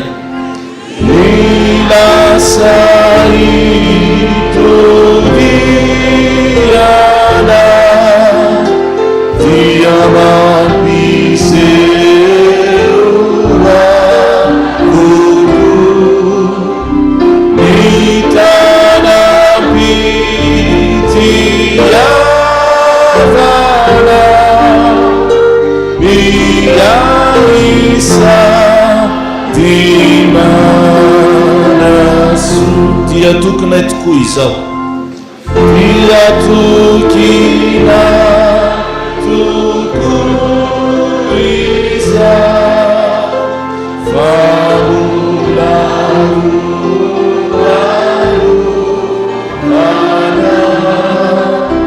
animapitsoratiza izania dinamina vangatsika mame voninahitra anao zay Jesosy manondrika aloha zahay ho fanajana fa namando alika ara Jesosy dia tsy vitanay akory dia manondrika alohanay Jesosy ame voninahitra anao manaja anao mametraka anao amin'ny toerana farany ambony indrindra dia anao ilay tomponay anao ilay manjakanay misaotra anao Jesosy tamin'izay rehetra ny raha niasa taminao na dia atao anatin'ity komita faharoapolo taona ity fotsiny any azy vita somatsara ny asa zay nirahana taminao Jesosy vita tamin'ny anaranao zany vita noho ny voninahitrao sy ny fiarahanao miasa sy ny fijerevanao anay manokana mihitsy tsy misy ny olana tsy misy ny zavatra zay natao hoe nanaratsakana fa teo ianao Jesosy mitantana anolotra ny anarany reto komity reto Jesosy androany mangataka anao manokana nandrosanao ny fananao masina amin'izy ireo nitahinao ny fiainana andavanandron'izy ireo Jesosy ka tena mba ho ataonao hitan'ny olona tokoa mahasamihafa manompo sy ny tsy manompo anao fa raha ny zavatra zay nikelezanay ny azakazana ny aretana tory tamin'izay karazana fivoriana sy ny karazana zavatra mikarakaraina rehetra Jesosy dia mba ho isao zany mba ho isan'ny anitra kasitrahana any amin'ny lampam-voninahitrao dia mba hiazakazaka ihany koa ianao Jesosy androtsaka fahasoavana rehetra ho an'reto komity reto mba hiasa tokoa ianao ka raha hiasa ianao tsisy mahasakana anao dia raina mandrakizay ny voninahitrao amen. Eny tompoko ho tononona vetivety ny anaran'ny komity izay niasa tsy nikely aina na vita ary mbola miasa hatramin'izao mizara ny reto gatao reto any amin'ny etazy any eto ambany eto dia ho tononoko vetivety ny anarany izy reto amin'ny anaran'i Jesosy. Ny filoha-lefitra dia rakoto mamonjy Hermanina na fantatritsika amin'ny tony Hermanina raisitsika mitehaka mafy be daholo ny anarana zay ho tonontsika eto. Tony Hermanina no filoha-lefitra. Ny mpitambola Rajaony Rinarivelo Rosa président ny FSAT izy no mpitambola. Ny mpitantsoratra Randrianandrasana Jean-Baptiste izy no mpitantsoratra. Ny mpitantsoratra lefitra Ranivo Arsoa Normam-pionina. Ireto avy kosa ny mpanolotsaina. Ny mpanolotsaina zany dia tononona amin'ny anarana zay atao amiko ato fa tsy misy hoe filaharana hoe ianona important kokoa na ianona tsy important fa tononona ohatran'izao amin'izay atao amiko ato fotsiny. Ramaharo Maniraka Arlala. Rabemilolo Ajatina. Rakoto Arvelo Vola. Rakoto Malala Mantiniaina. Pasteur Randrenasolo Miora Fanomezana izy pasteur Miora ao amin'ny radio ao anatin'ny komity izy fa izy moa efa mitandrina any amin'ny FPVM Lapandray any Moria Itosy. Rajanary Maefa Miranto Natasha tsy eo koa izy Natasha ao amin'ny radio izy te afatsika foana na eo izy na tsy eo. Andrianaivo Rindra Entso. Deborah Hortense. ary ny farany nefa ntsinkely indrindra dia tompoklahy Randria Mifidy Roger izay tsy eo intsony moa izy rehefa natsony Jesosy ho any aminy ary ny filohan'ny komity dia ny tenako Ravonjatovo Andry Lalaina. Ireo ny komity niara-ny asa, ireo ny komity izay niazakazaka, ireo ny komity izay notendren'i Jesosy anatanteraka ny tsangam-bato lehibe dia ny 4e étage iny. Izy ireo no natanteraka sy nataon'i Jesosy ho fitaovana fa raha ny asa isika rehetrarehetra nanao ny asa. Dia mamerina ny fisaorana ary eto dia tena mamerina ny fisaorana lehibe voalohany indrindra ho an'ny dada Randrenatoandro atehaka mafy be ho an'ny dada Randrenatoandro. Dada no nitarika anay, dada no niteny, dada no nanao izay rehetra tokony natao, dada no nitondram-bavaka, nitrotram-bavaka foana, dada no mentsika an'izay voninahitra ambony indrindra izay ato am-piangonana, misaotra indrindra dada tamin'ny fiaraha-miasa. Faharoan'izay dia misaotra ihany koa ny BFF, ny BROFUB, ny BROFUB ny FPVM, mentsika tehaka mafy be ny BROFUB. Ny BROFUB tena niara-ny asa taminay ihany koa. Mentsika tehaka mafy be ihany koa ny braon'ny fiangonana reniny eto Antananandrano izay mbola miara-miasa amintsika amin'androany, miara-miasa amintsika foana, miara-miasa amin'ny ato am-piangonana, dia misaotra be da be tompoko. Ny dekônina rehetrarehetra ato amin'ny fitandremana Antananandrano dia isaorana tsy afaka vahana mihitsy fa misaotra tompoko fa tena niara-ny asa isika. Ny ankoatran'izay ny entité rehetrarehetra sao dia misy tsy tadidiko ka sao dia sanatria ananana tsiny fa ny tsiny kely indrindra nefa ny tena lehibe dia ny vahoaka an'Andriamanitra izay ianareo dia hitehaka mafy be andraso ange aloha nareo tsy hitehaka tsony fa izay komity ny hitehaka ho anareo ho mariky ny fisaorana. Misaotra indrindra tompoko izay ny vita. Ay, ny sampana. Azafady rery sampana fa nareo dia tena niaraka teo foana tokoa hatramin'izay. Iza koa na tena? Ay, marina koa zany. Efa antitra. Isaorantsika lehibe ny F7, ny firaisan'ny sampana eto Antananandrano. Tena niara-ny asa. Isaorantsika lehibe ny hôtesse sy ny hôte izay nanomboka hatrany amin'ny voalohany hatramin'izao mbola reo miara-miasa amin'ny komity reo. Izy ireny dia ankizy avy any amin'ny sampana daholo ihany koa ary dia miara-miasa amintsika rehetrarehetra. Ity anankiray ity koa tsy adino fa sao dia misy mihetratra adino. Ny mpiantsa fiderana foibe dia niara-ny asa foana tamin'ny komity ihany koa. Isaorantsika ny mpiantsa fiderana foibe. Misy adino? Ie, marina zany. Tena zany tena fa hoe adino. Ndre ty dia ataontsika tehaka mihitsy. Isaorantsika be da be ny FPVM rehetra any andafindrika izay tena nanampy atsika ary nanome vola be tena isany nahavitatsika any 4e étage. Aloha bitsipitsio ihany aloha za sao dia mbola misy adiniko. Zay. Ay, ny fiangonana manodidina rehetra FPVM marobe nandray anjara.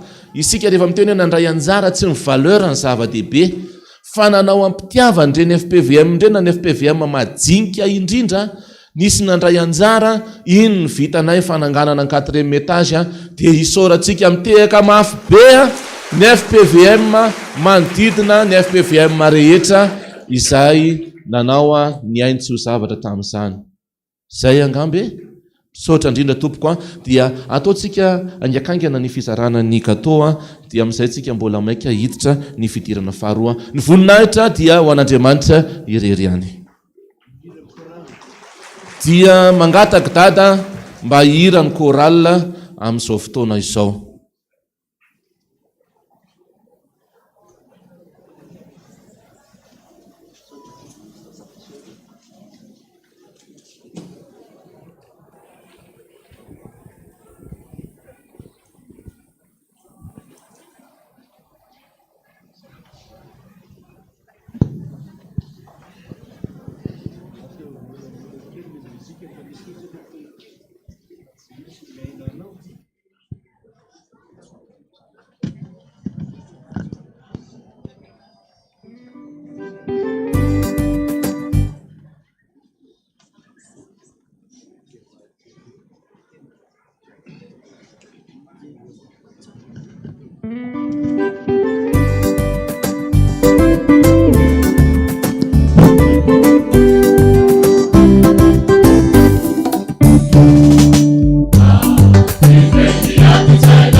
toizana ny rarahan'ny fiangonana mianatra ny sekoly alahady aorian'ny fotoam-pivavahana amin'ny fito samy manantona ny toerana mahazatra azy avy ny ankizy tsirairay assemblée générale androany aorian'ny fianarana ko atsona ny mpampianatra rehetra dekona pia ny birao anatrika izany ao amin'ny rihana voalohany mivoro ny komity ny faharoapolo taonany saha aorian'ny assemblée générale avy amin'ny mpamakilay Madagasikara vondrona voalohany fampiarabana ilazana isika mpikambana ao amin'ny mpamakilay Madagasikara fivondronana voalohany ny ray aman-dreny dekona piany komity fa ny fampiarabantsika natratra ny taona dia ho tanterahana ny alahady 29 janvier manomboka amin'ny roa ratolakandro ny toerana tanterahana izany dia ho lazaina amintsika eny ihany zavatra entina kosa baiboly firana rakitra jus ary tsakitsaky manentana antsika rehetra avy amin'ny sampana lehilahy kristianina ny sampana lehilahy kristianina dia mampahafantatra antsika fa misokatra ny fandraisana anjara atray fandraisana mpikambana vaovao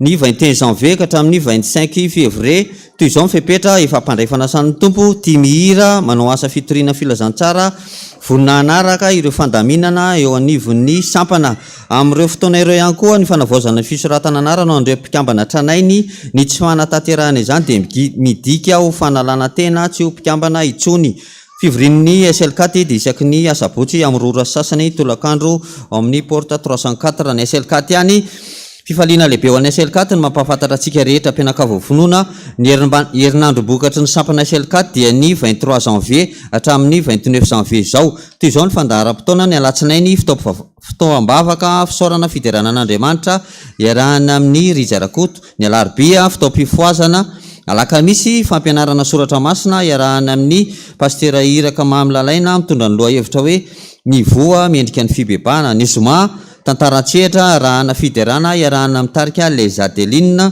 ny sabotsy tolakandro mpanatitra anasana ianareo rehetra izay efa nandalo tao anivon'ny sampana SL4 ny alahady ny fotoam-pivavahana ray manontolo ny amin'ny fito ny amin'ny folo ny amin'ny roa sasany ny amin'ny 5 ora sasany kosa rindrakira lehibe arahana amin'ny SL4 ko manantena ny fanahoanantsika fiangonana amin'izany sahanasa mpivoazana fiantsoana fivoriana antsona isika voameran'ny fanompoam-pivavahana rehetra miasa eto amin'ny fitandremana tany nanandrano ny mpiandraikitra ny maraim-bavao ny amin'ny 9 ora sasany ny alatsinainy talata alarobia ny alakamisy zoma ny mpiandraikitra ny asa amin'ny 7 ora sasany dia ny alatsinainy talata alarobia alakamisy zoma ny mpiandraikitra ny asa amin'ny 12 sasany alatsinainy talata alarobia alakamisy zoma ny mpiandraikitra ny asa ao amin'ny groupe 2 talata ny mpiandraikitra ny asa amin'ny dadazaka ny ao amin'ny fitotsarbidy ny asa sabotsy amin'ny folo vita fianarana ny alahady ariva amin'ny roa sasany vita fitoam-bavaky ny fiangonana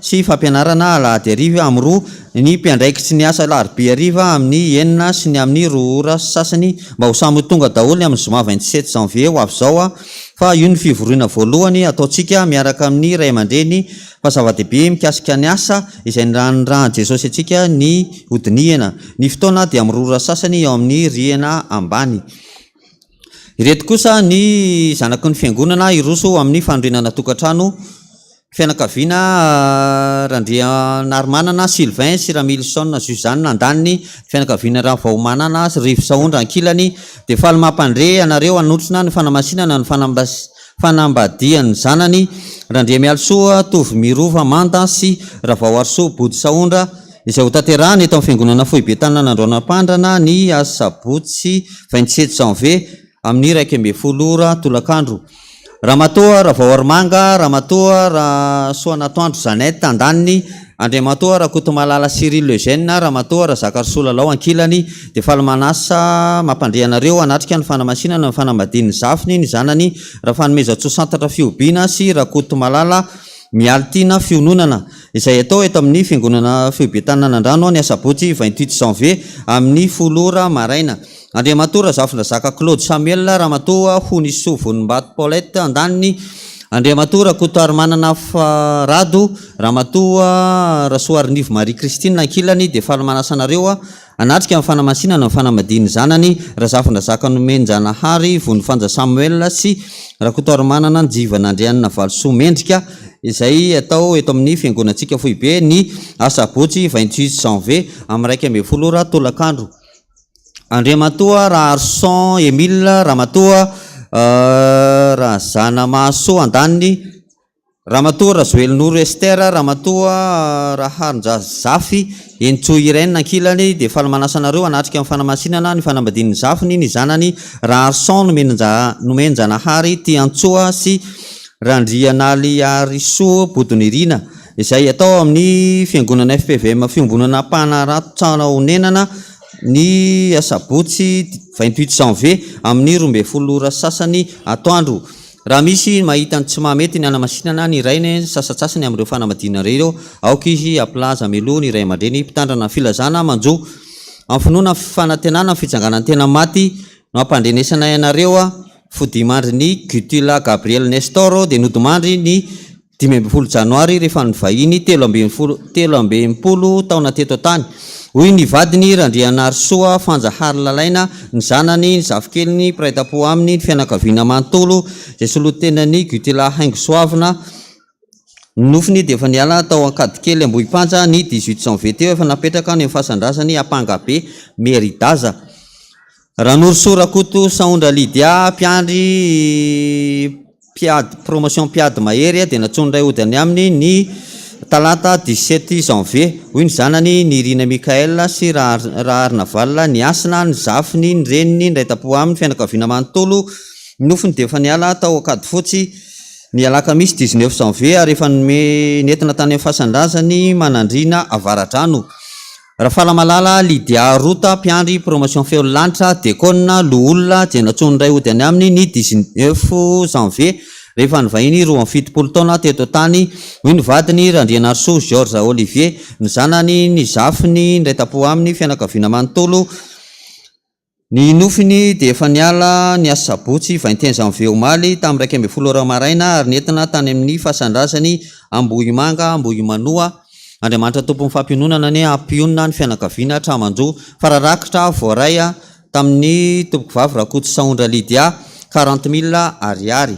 Eto izay sy toy izay ny rarahan'ny fiangonana ny voninahitra dia n'Andriamanitra irery ihany. Tonga amin'ny fotoana hamakina ny voady isika dia samy mihaino tsara mba samy aheno ny taratasiny isika.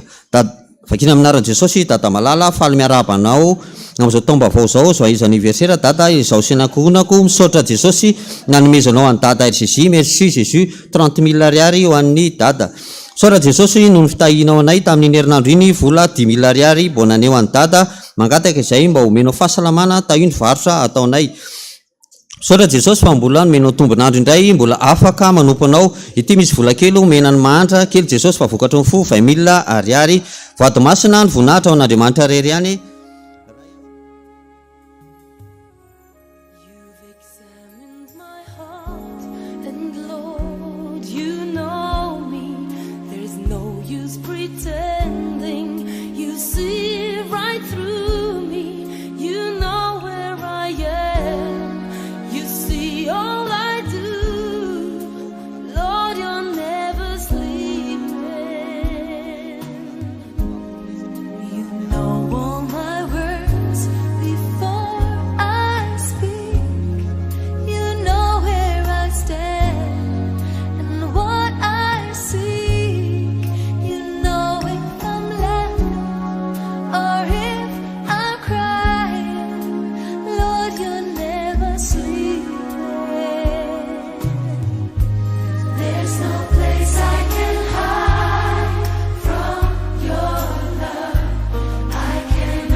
mila ariary ho an'ny fifoazana. Jesosy tiana pahafolo tamin'ny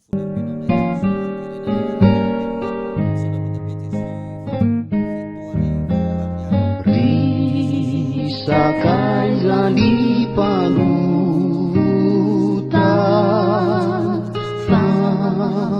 Fatsau misanaka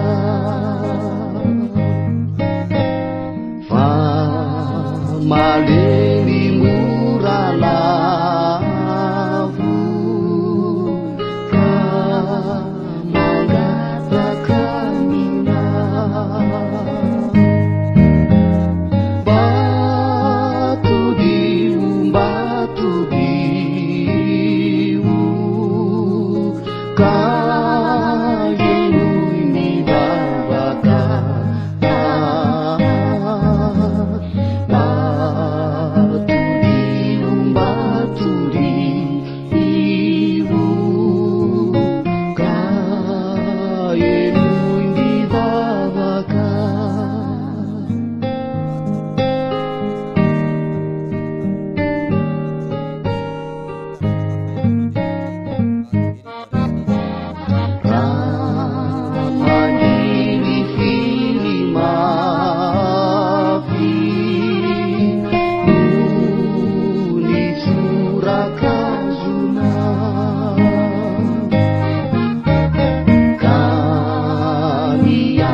riana voalohany 5 riana faharoa 4 riana fahatelo 4 ny totaliny voady androany 770 voninahitra ho an'Andriamanitra rery ihany amen.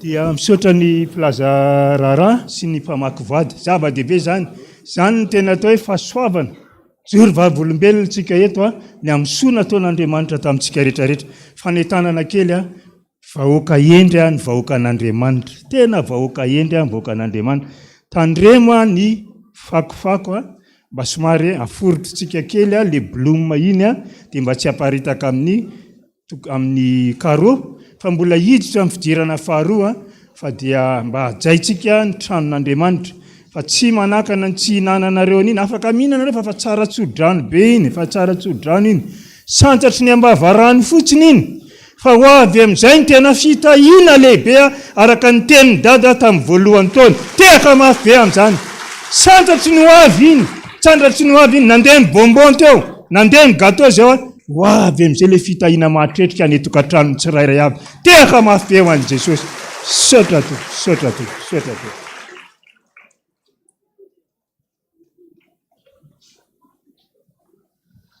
Mandra-pavitan'ny fizarana mofomamy dia anjetsika rehetra hiaraka hisaotra an'Andriamanitra, hiaraka hiritsika ka ny fararano fiotazana no iraitsika rehefa vita zany ka mbola tsy vita ny fizarana mofomamy a dia anoho ny hira kosa ny CFF rehefa avy eo.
Nampoa kami kepo zay ndraiky sindrina no nanonjaka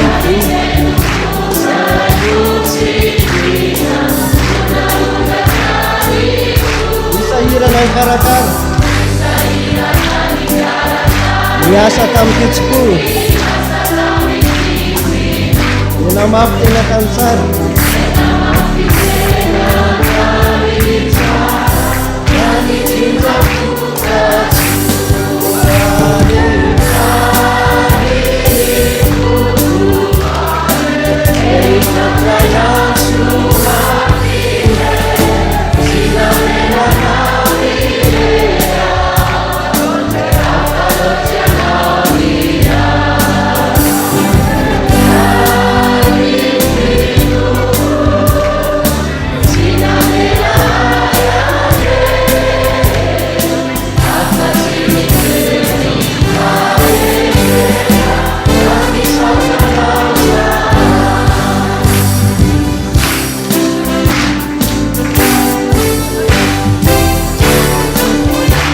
Mba zay miko zany no diavinay zao ny fenona famanantenana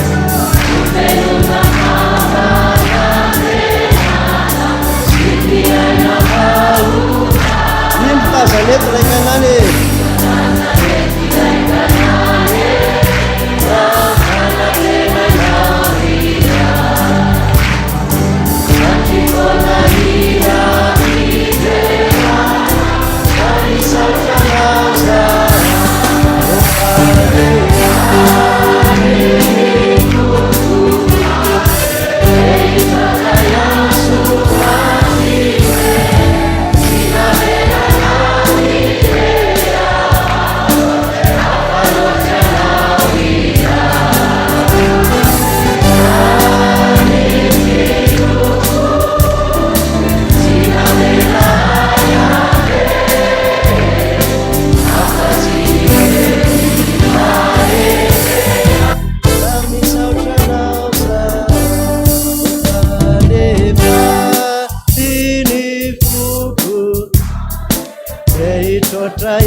Sina vela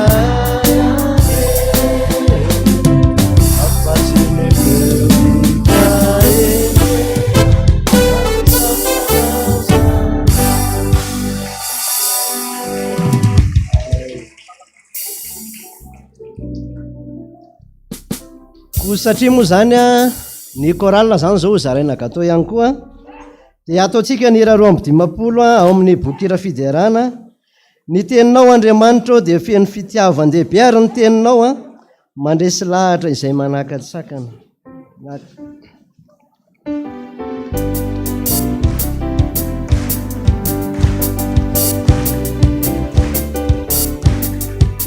Ny teninao Andriamanitra dia feno fitiavan-dehibe, ny teninao mandresy lahatra manaka-tsakana izany ampianana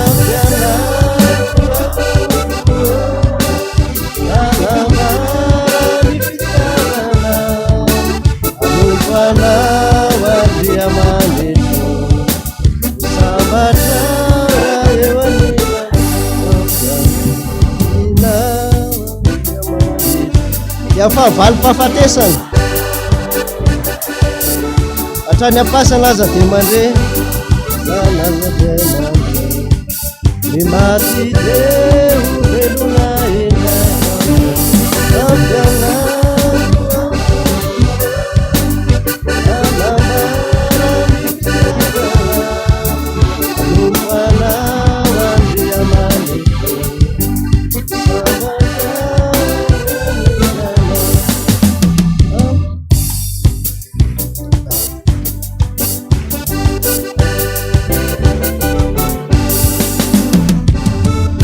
ny soratra masina dia milaza hoe miorena tsara aza miova ary mahefa be mandrakariva amin'ny asan'ny tompo ary zany indrindra mahatonga antsika hanao ny hira 579 amin'ny firana protestanta ary efa vita zay dia atsarintsika miorena mafy tsara amin'ilay vatosoa dia mandrosoa mifahara mifikira mafy koa.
eto dia fifaliana lehibe ho antsika zany zarainy Jesosy mofo zany fankasitrahana avy amin'i Jesosy iny ho feno fitahina mamy ohatran'iny a ny fiainanao amin'ny taona rehetra.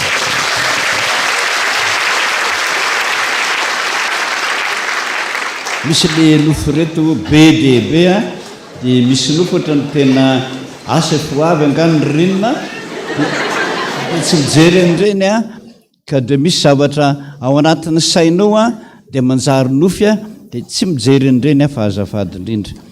Zaho sy nanodada nanofo hoe niditra tao anaty trano iray a niaraka tamin'ny olona tsy fantatro, rehefa fiditra tao izay a dia kaile izy a fasana fa sainga ohatran'ny trano, ka rehefa tao anatiny izay a dia tsy nananao ninona fa nijerijery fotsiny dia nivoaka daholo izay, fa rehefa tonga teo amin'ny toroko dia nikatona ho azy ny varavarana dia nitady lalana nivoana dia nahita tohatra niakatra, rehefa niakatra tao a dia afaka ihany. Zao lazaiko anao a, voalohany indrindra raha vao manonofo fasana mihitsy ianao a ka miditrao na matory eo satria tsara tarehy le fasana, dia io trano ipetrahanao io a misy razana amin'ny levona. Zay manana ny nofo rehetrarehetra na hoe matory eo ambony fasana, zay fotsiny dia efa miala amin'io trano io ianao, fa misy razana amin'ny levona ao amin'ny farany ambany eo. Indrindra fa raha ianao manofo hoe mitsofoka tao anatin'izany fasana zany a, le trano ipetrahanao io mihitsiny efa ipetrahanao zao dia mialao tao haingana, tsisy afa-tsy izay ihany a, fa hokenday ny matotoa ianao. Na raha tranondrazanao io a dia lazao daholo ny mpiray-tampo rehetrarehetra fa angadiana hatramin'ny 2 metatra ao amin'ny ambany eo. Afaka ny tany rehetrarehetrarehetra amin'izany a arina daholo dia soloina tany vaovao, fa raha tsy izany a tsy hisy salama ianareo a na dia ray aza.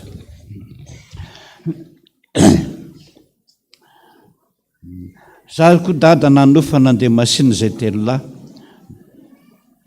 tsy tafavoaka amin'ny toerana tokony ialana nefa satria tsy hitako n'izay nialan'izy ireo lahy namako ireo, lasa foana dia efa mitandrema ianao a, fa izany no milaza hoe zafady rehefa manofo mandeha train ianao lava be tsisy fiafarana ianao tsy afaka miady azafady. Zay no milaza mampilaza anao Andriamanitra fofoaty ianao. Nampitandrana anareo any hoe tandremo ny mihinana paty lasopy isan'andro, ka tsetsina amin'io ny lalan-drahanao. Jesosy mihitsy eny ny teny zany, fa miteny foana, mbola misy miantso foana amin'ny telefona, a tsy miainao anga ianao ao am-piangonana.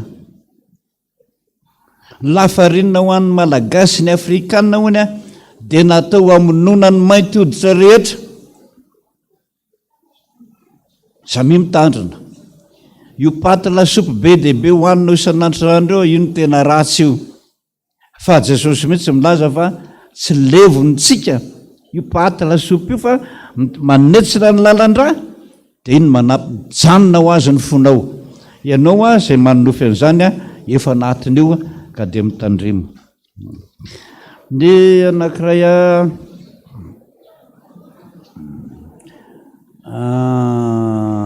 za dada nanonofy, nisy raha manavy nipetaka tamin'ny akanjoko dia taitra be a dia tapaka ilay nofy. Mariko dada fa feno raha manavy ny tranonay. Io ny lazaiko anao zany raha misy raha hitan'ny masonao zany amin'ny atoandro fa na amin'ny alina fa misy raha manavy be dia be ao dia manjary nofy. Zay fotsiny dikany ndana esorony raha manavy, fantatrao ny famonoana raha manavy, tena misy be dia be mitaina raha manavy aloha, tena zezika fara zay tsara indrindra. Na ianao avy aleo izy ho ao akanao zezika, na raha tsy tianao fa mamofona be dia maka mividiana sakay mihitsy ianao a, eraky ny arokely na eraky ny kapoka maina sakay maina dia dory ao, fa tsy misy miverinao tsony reo a na iray aza.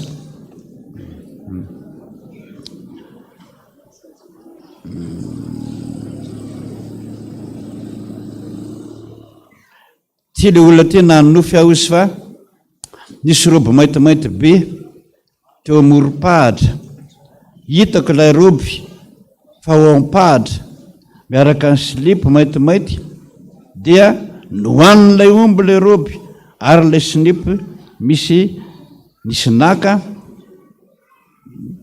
Fantatro io olona io ary niteny tao amin'ilay nentiny tao amin'ny WC ilay silipy, dia namafany maloto tao.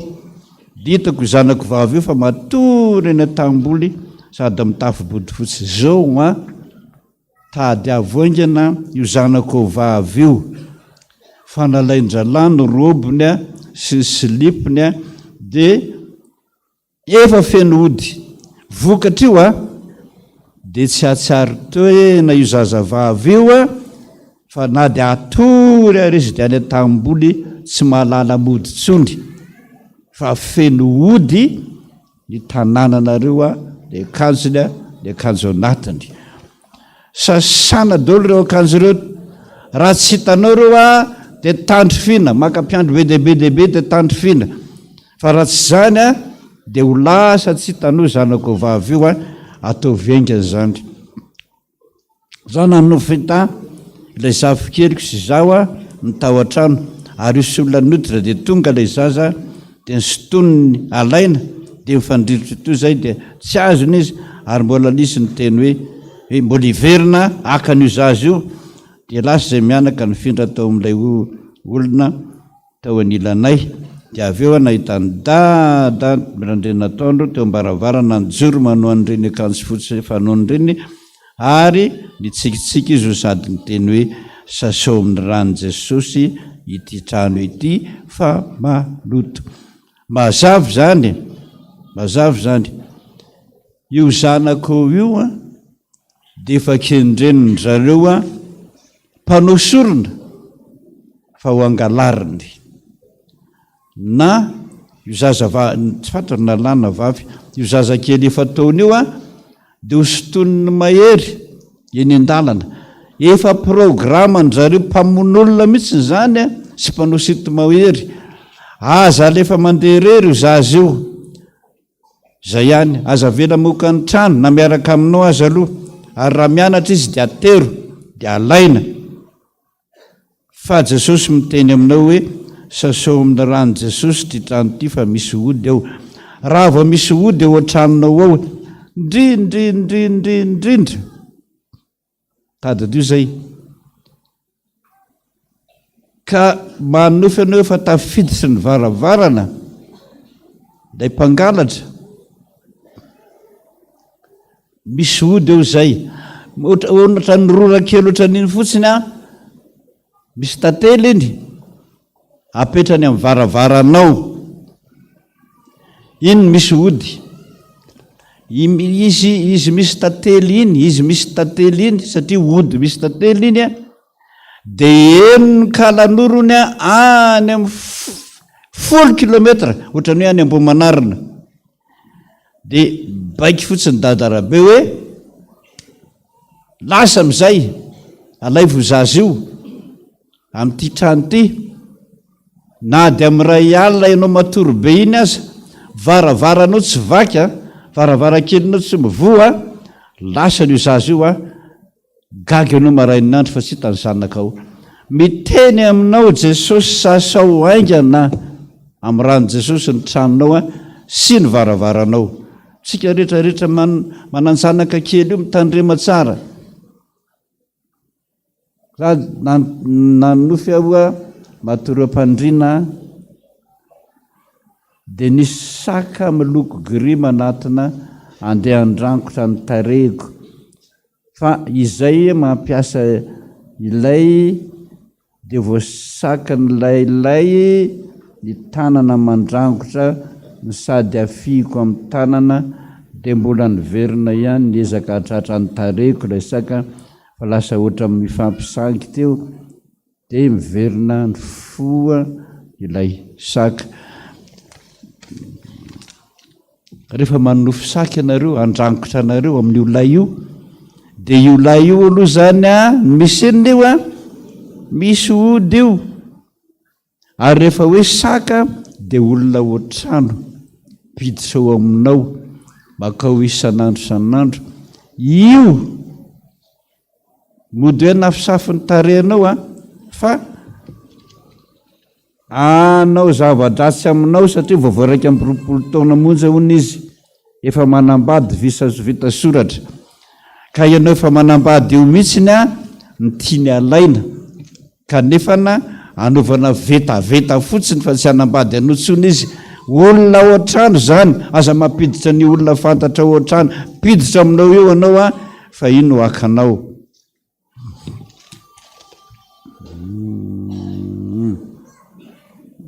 Azafady mifiry zao aloha ao ambany rihana matory zahay telo mianaka nisy tovolahy niditra dia niteny hoe fa maninona ny tonga dia miditra nefa izahay mbola matory dia tezitra izy dia tonga ho azy teo ilay kozininay dia niteny aleo anaovako azy dia nandroka dia ivoly avy eo dia resina izy fa niantsy ny dada rabe azy dia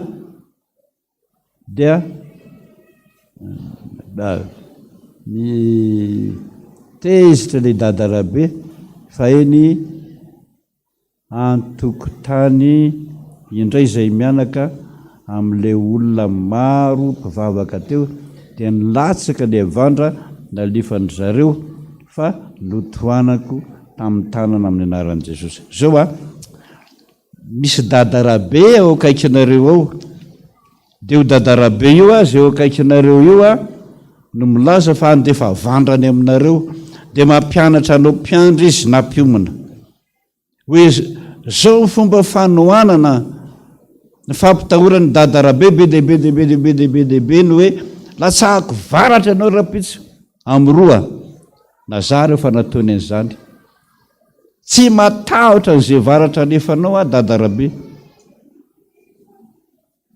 dia mampirisika anao Andriamanitra hoe toano amin'ny tanana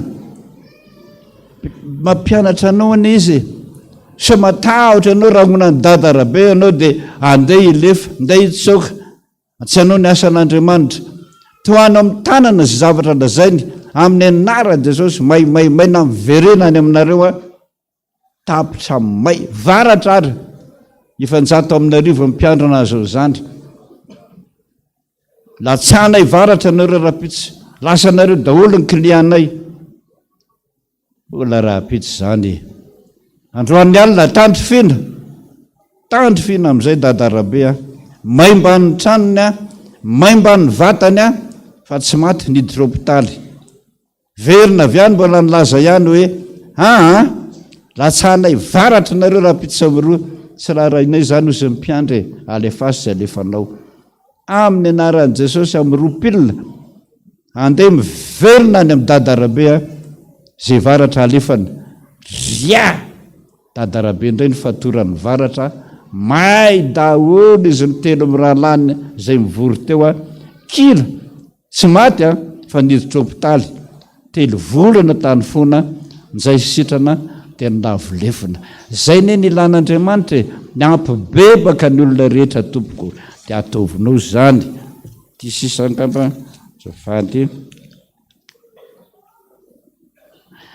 zaza vao 12 taona za dada nanofiny an'izay liona dia tsy azony eo anareo vavavavy kely 16 ans io efa tadiavin'ny olona vetavetaina isy liona fara zay matanjaka be olona zany olona io fara zay matanjaka be tsy laitranao tsy voatazonao io nda hisavika anao sy anolana anao vavaka ho atao dia tandro fio mba tsy tonga aminao zany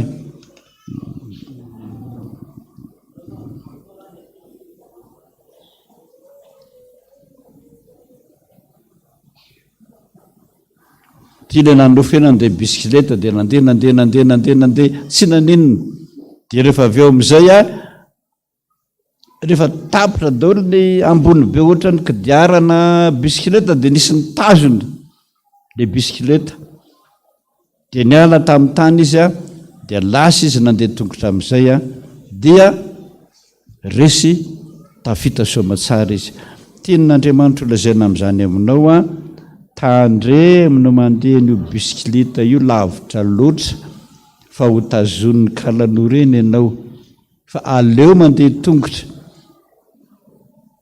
eritreretra zay ny farany a za dadana nofola matetika hoe mitaiza zaza efa taona dia ny fisika foana izazy io hoe latsaka anaty dalina sy anaty rano dia tsy azoko mihitsy midika ny nofo zany avo azy ao ny orana mitandreminareo mianaka so dia very any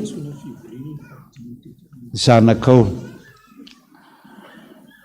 ny 20 janoary zao a amin'ny 7 ora maraina ao amin'ny salina 314 zava-dehibe no dioina mahakasika bokim-bolantsika sotra to tapitra ny ora tsangana amin'izay tsika mameny foko i Jesosy ny famonjena zay vitana ny adiso navelana tena fakao andrakisa Jesu mala lo pavudzisu liakiu rasuana edukalu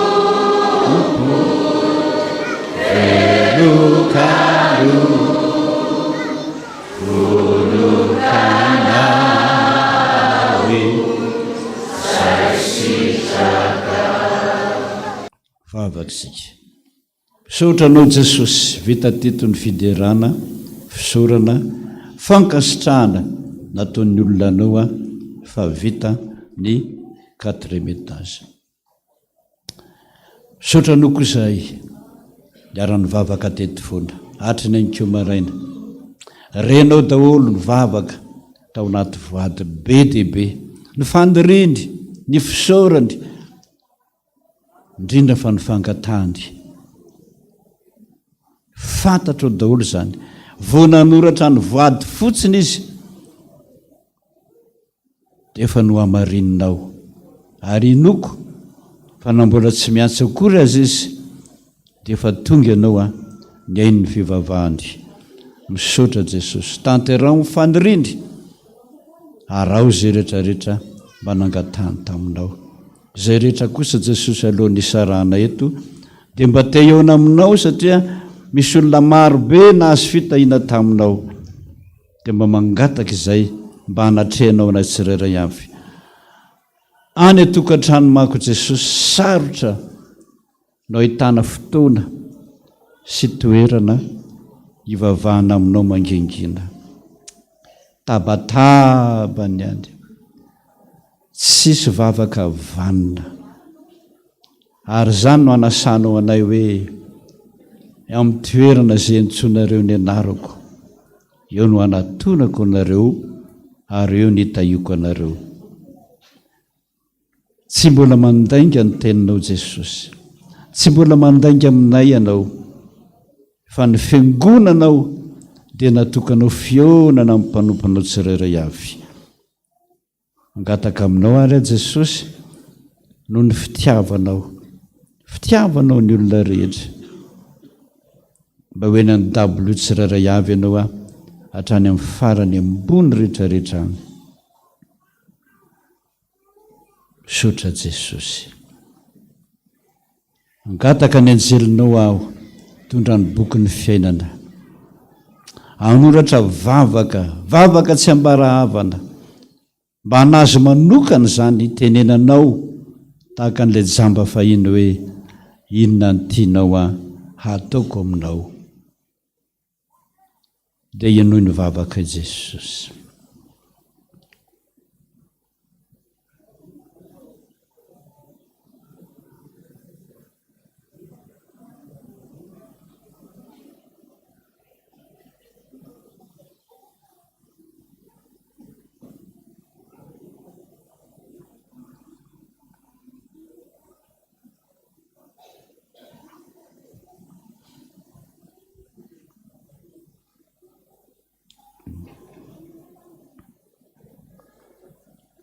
Renao zany vavaka zany Jesosy.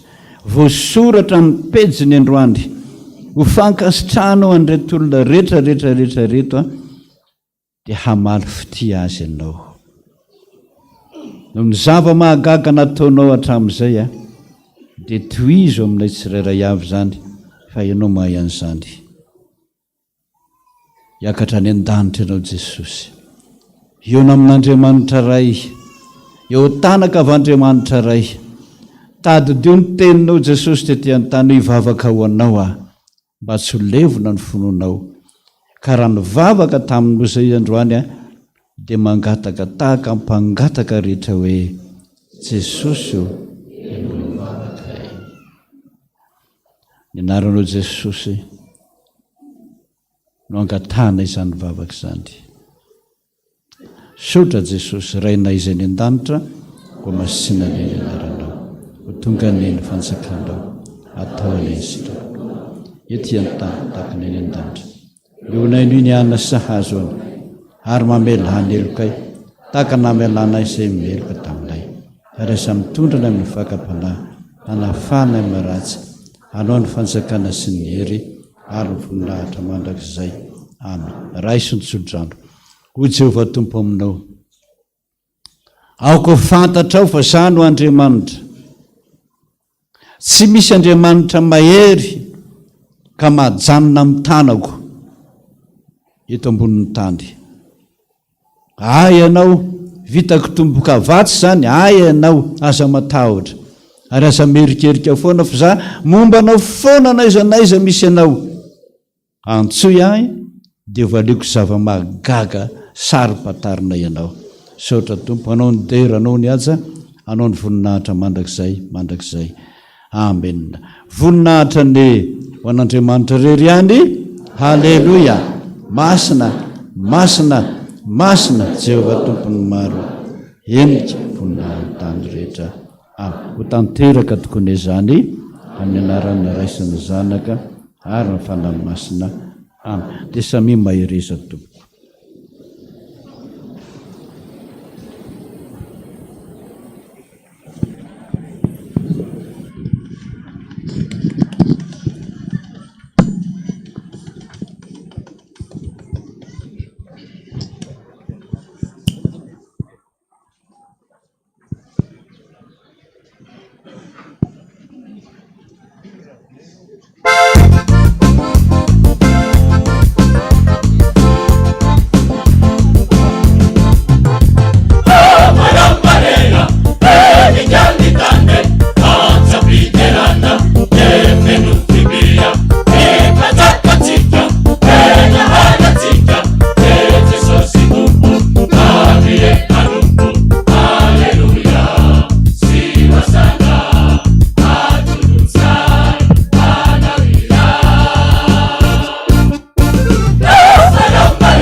Tani Jehovah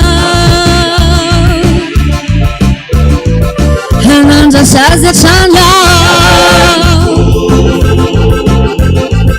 Vai haru pansaka ni pansaka Kulyadero ankalaza Ilana oriasi au zesositu